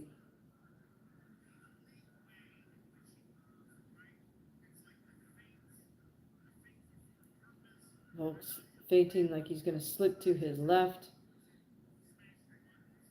Volk with that overhand right. Just misses. Diego seems a little bit tentative here. He's not really sure what he's supposed to do.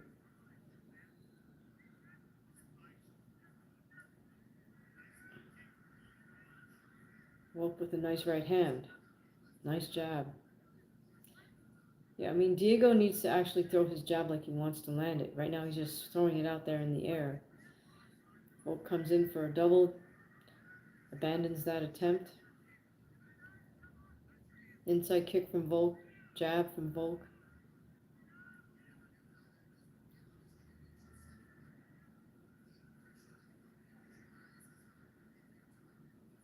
Volk continuing to circle to his right with very small steps.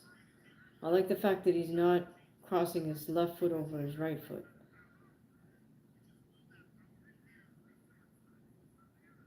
Lots of little jab motions from Volk and little feinting motions. Diego still throwing his jab hand out there, but not intending to land. There he just landed one.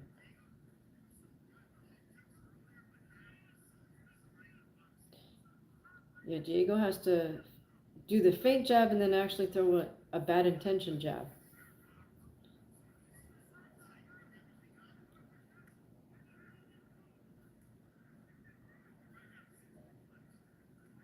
Volk with the right hand, and another right hand that lands, knocks Diego back. Volk shoots in for a double, drives Diego back, has an underhook. Not sure if he has a body, he doesn't quite have the body lock, but he has an under.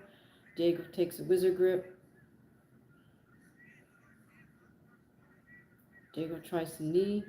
Volk is using his head very well to press Diego in against the cage. They break apart, back to center cage. Volk circling to his right again.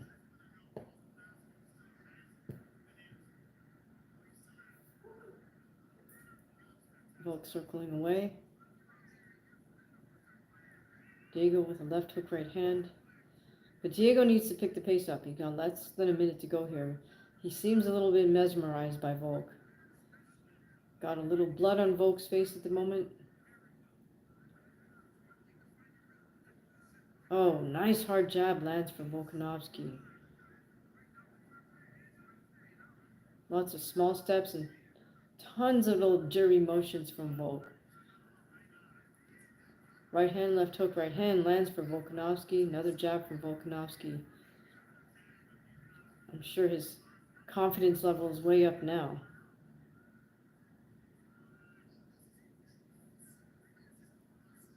Volk making his jury motions, then he starts to circle away. Oh, goodness gracious. Diego drops Volk with the right hand, but Volk gets up. Got less than 3 seconds left. Wow. What a turn of events in the last 5 seconds, literally. Ankit says, very close round. That was surely a knockdown in the end. Yes, that was a very good knockdown. That's crazy. I don't know how I would score that.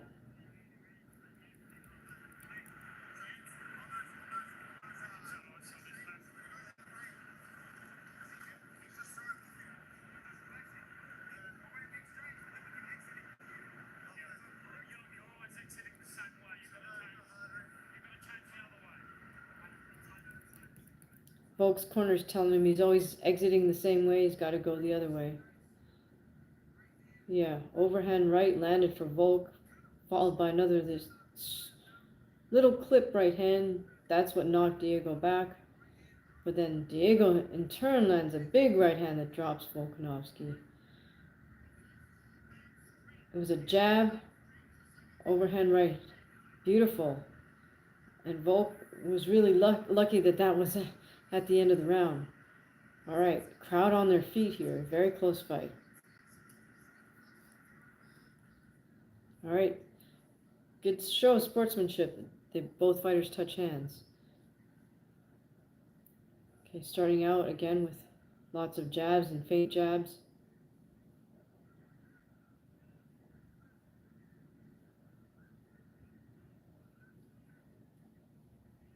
Rope with a snap kick attempt.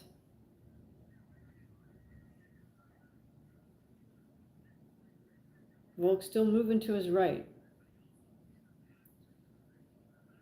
Volk with a jab.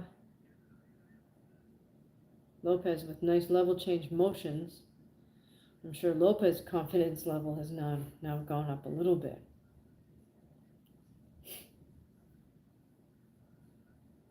Volkanovski circling to his right, trying for that jab right hand that was working so well for him. Lands a little touch jab.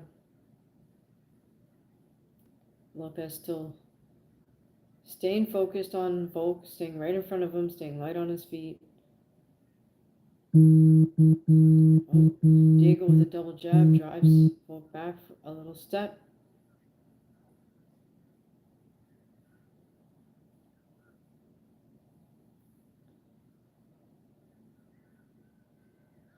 Diego with a calf kick. Diego with a little jab right hand. 3.5 minutes remaining. Volkanovski still circling to his right. Both men making lots of feinting motions with their upper body, with level changes, with their jab hand. Alex throws a jab. Diego tries to counter with an overhand right. I would like to see Diego initiate a little bit more, not just try to wait and counter.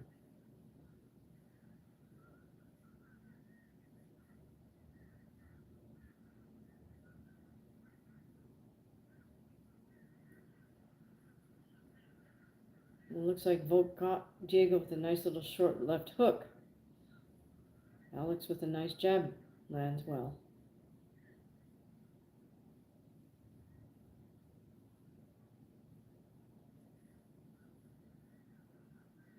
Diego drives Volk back with a series of jabs. They exchange uppercuts on the inside.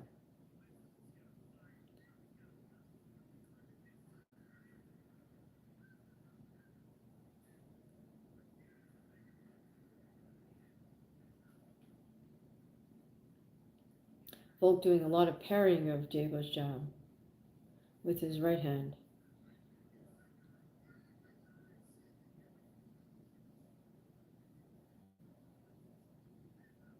Yeah, I would agree, Gil. Volk was winning the fight until he got dropped.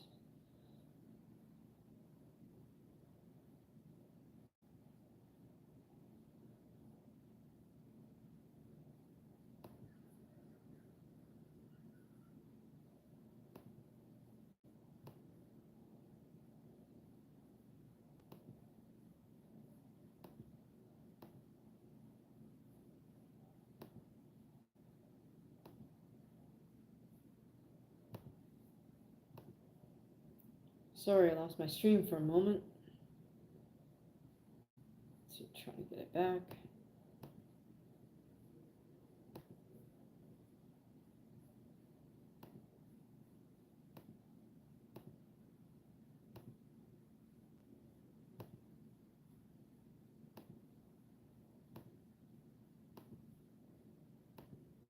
Nope, sorry for the delay, you guys.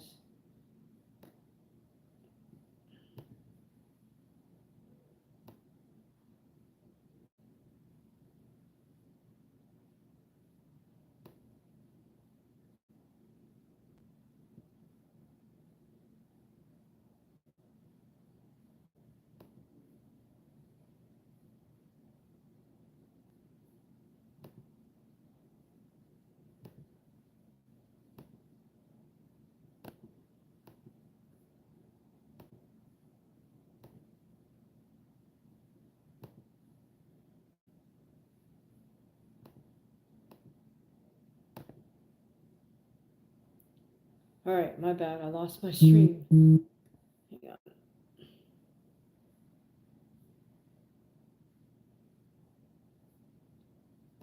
Alright, just trying to get the stream back. Let me know if you guys see any significant action.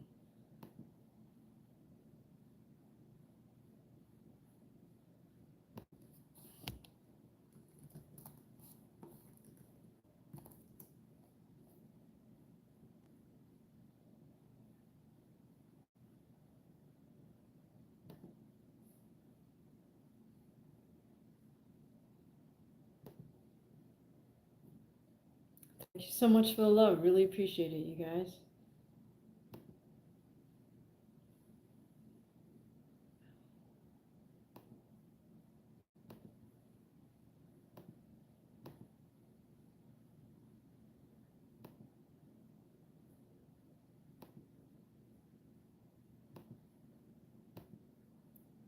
Oh, this is annoying.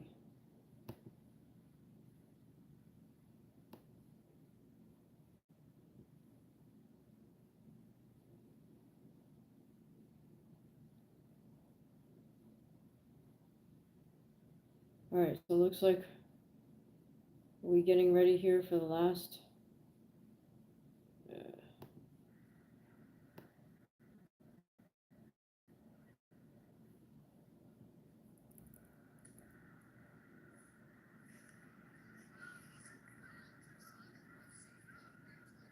We're in the 4th round here.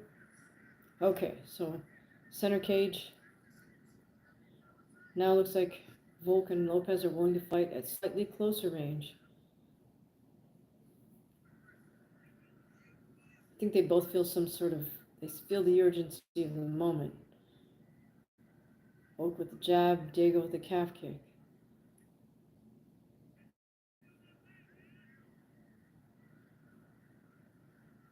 This will be an interesting fight at this middle range.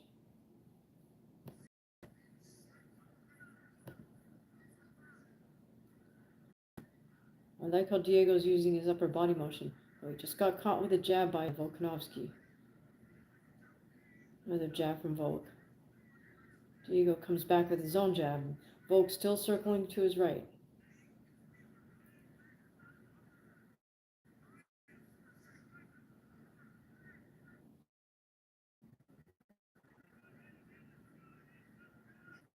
Body kick attempt by Volk. Oh, nice hard 1-2 by Diego. Then he gets countered by Volk. Looks like he tried to shoot in for a takedown, but abandoned it. Back to center cage. This is a good, close fight. Calf kick attempt by Volk. Misses. Diego returns a calf kick.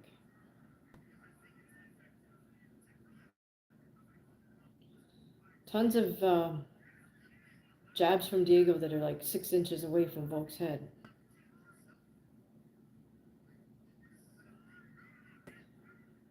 Volk starting to close distance. Both men starting to close distance a little better now.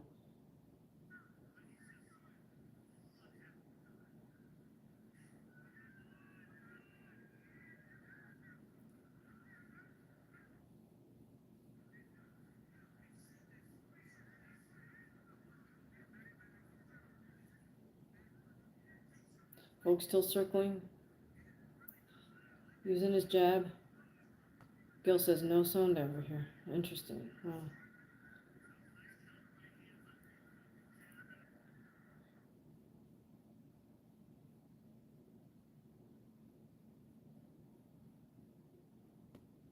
Oh man, my stream froze again. This is frustrating. Alright, let's see what we can do.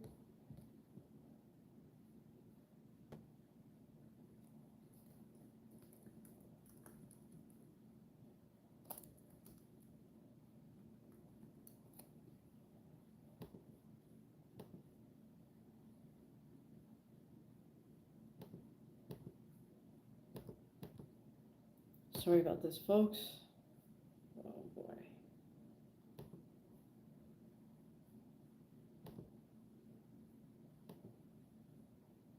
All right, here we go.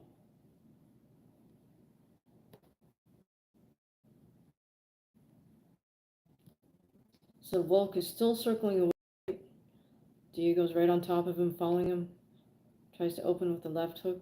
Doesn't land. Volk counters with kicks. Volk now perhaps momentarily switching to southpaw stance as he circles to his right. He switches back. Right orthodox stance as he circles to his right. Diego's just right on top of him.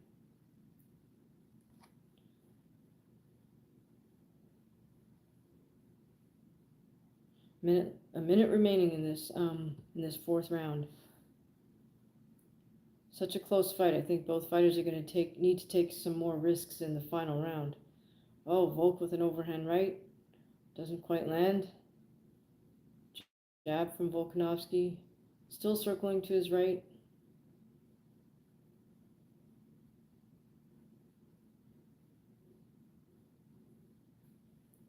Tons of feigning motions from Volk.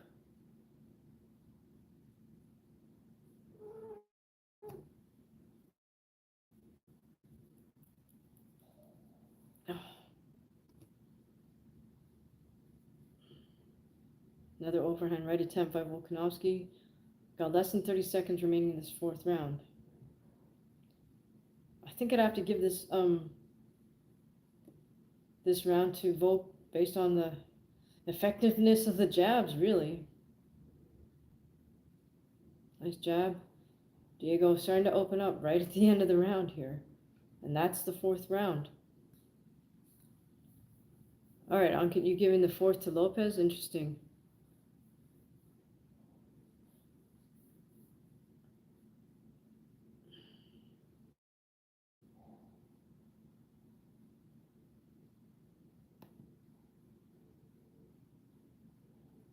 I think we got Volk up, but you never know when there's going to be bad judges on the panel, right? So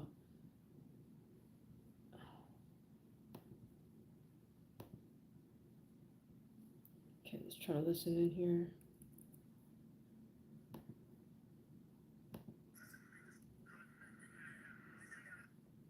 Volk with a little bit of a cut underneath his eye.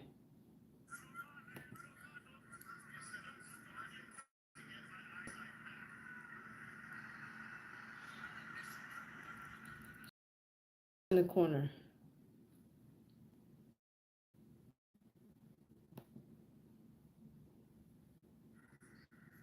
Here we go, fifth round for the belt. I mean, both men need to win this round if they really want it. Here we go. So it looks like they are both coming out with a little more. Starting to open up right away at middle distance here. Hard jab from Volk.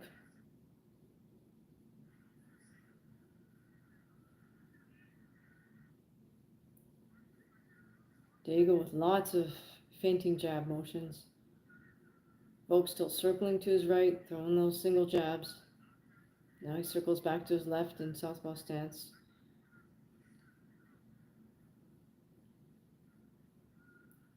Volk moving back to his right. Trying to fade a level change here and there.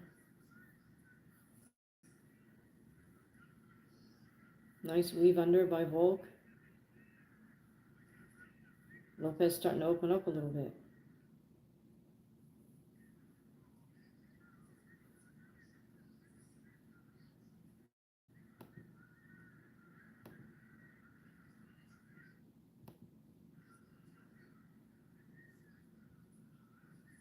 Feinting by Diego. Volk lands a nice jab.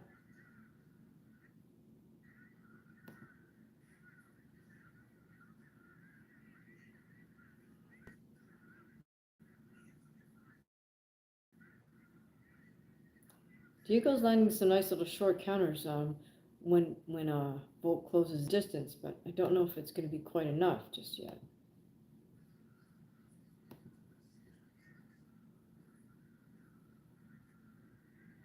Oh, nice little jab right hand by Volk. Couple of jabs land for Volkanovski.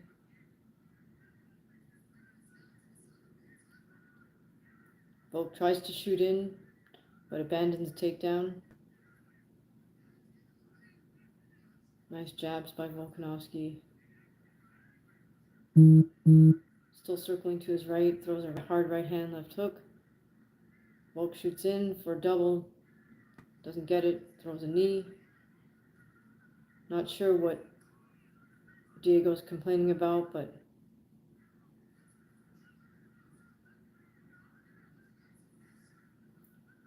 back in action we're just at the halfway point here, just under 2.5 minutes to go. Both men need this round big. Volk with a lot of faint jabs as he still moves to his right. Diego right in front of him, following along. Nice jab by Volkanovski lands. Volk switches momentarily to southpaw when he circles to his right and then comes back to orthodox stance. 2 minutes to go. I really feel like Lopez needs to finish.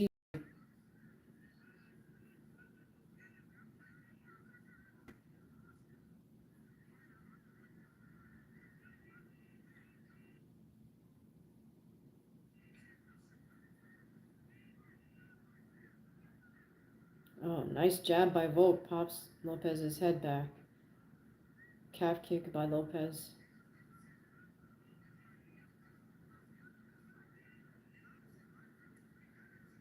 Lopez goes for a head kick, doesn't work.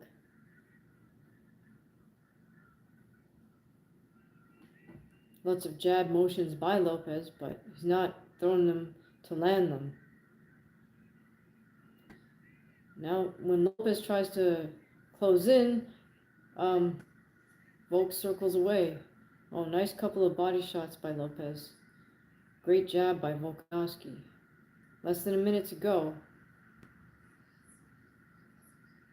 Lopez is just walking Volkanovski down with his hands down, telling him, come here.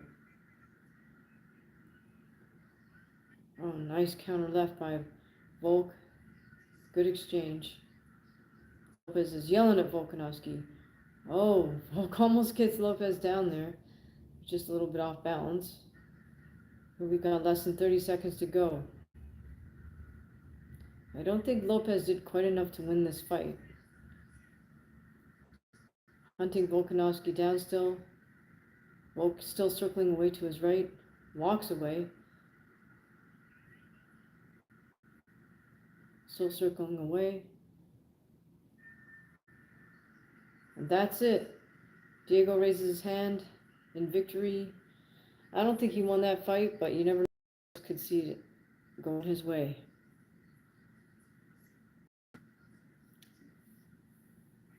Gil says if Volk wins, jab did very good, effective. Yeah, I would say Volk wins on the basis of the jab. Diego feels he's won, but I don't feel like he did enough. He did drop him, but that was just 1 round out of 5.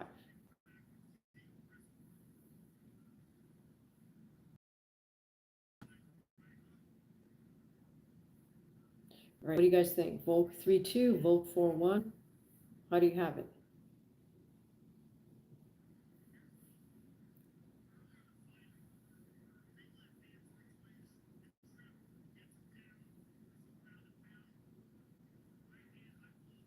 Yeah, I would say the jab won Volkanovski that fight because off the jab he was able to get his overhand rights in. And Diego, on the other hand, threw so many jab motions, but he wasn't even trying to land it. He was throwing them so they'd be 6 inches shy of Volkanovski's face.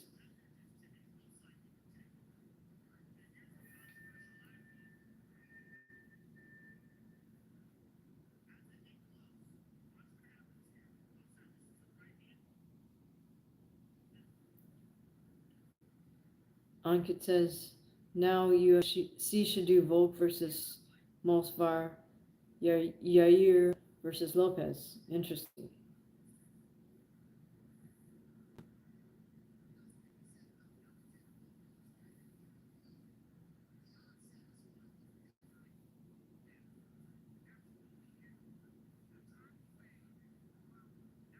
All right, nice to see the two fighters acknowledge each other after the fight.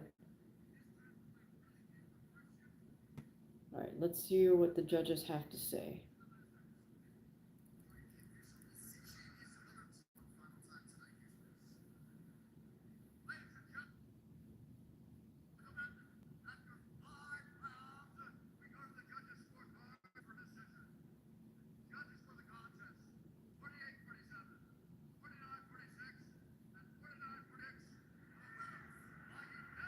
Oh, 3-2-4-1-4-1.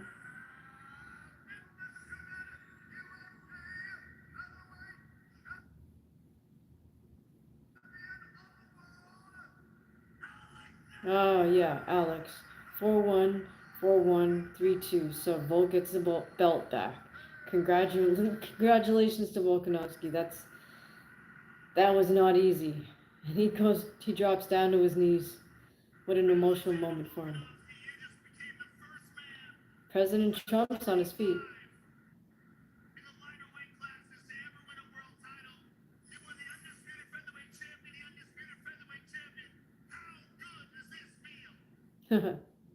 Joe Rogan.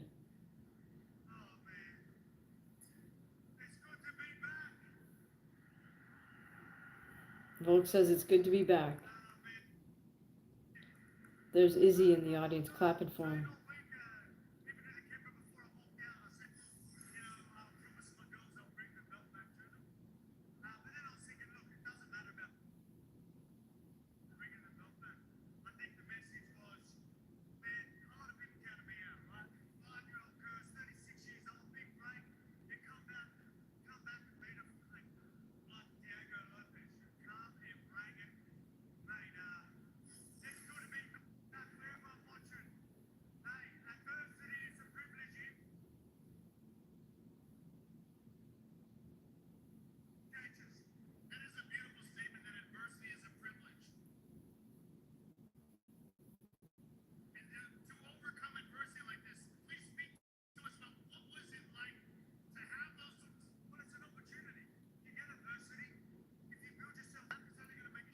Volk's chin is gone. He won't have the belt long. Well, I mean, I'm not sure. We'll see. As you say, as Dana White always says, he doesn't do any tonight, but it'll be next week. He does it. Volk does deserve a little time off though, so.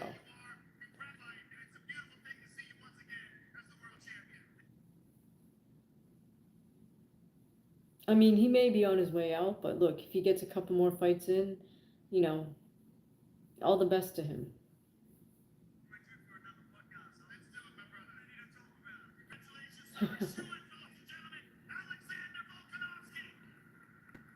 Oh, Volk goes over to give Diego a hug and acknowledge him. That's very, very good sportsmanship.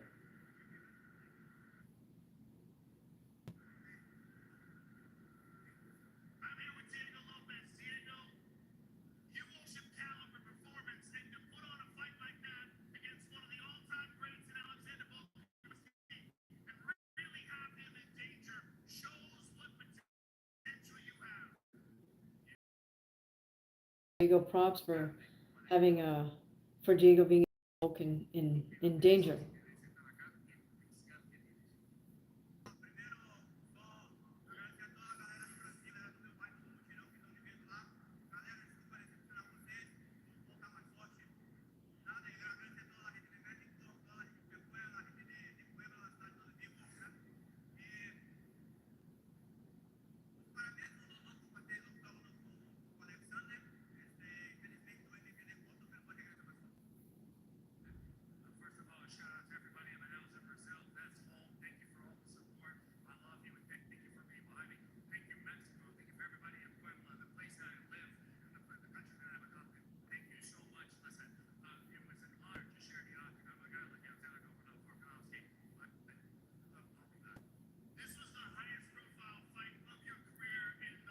Diego very classy in defeat, acknowledges people back in Brazil and Mexico and Pueblo that have supported him, and he said it was an honor to share the cage with Alex.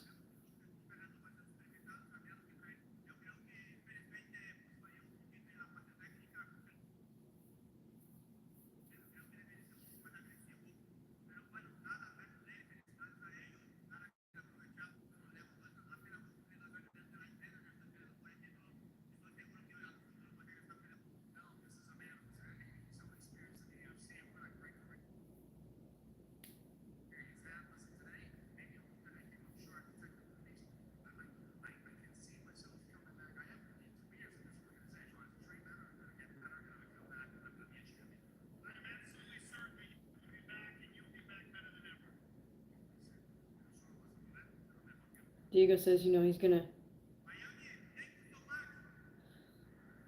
go uh, train hard and come back better. So it was nice of Joe Rogan to give him a chance on the mic there.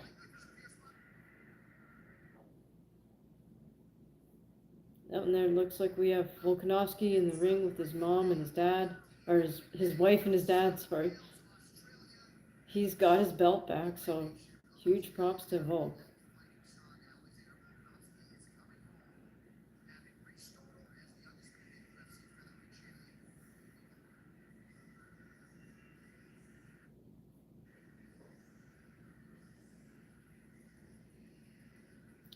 All right, guys, that's been a almost 4 hour, so I'm gonna call it an evening.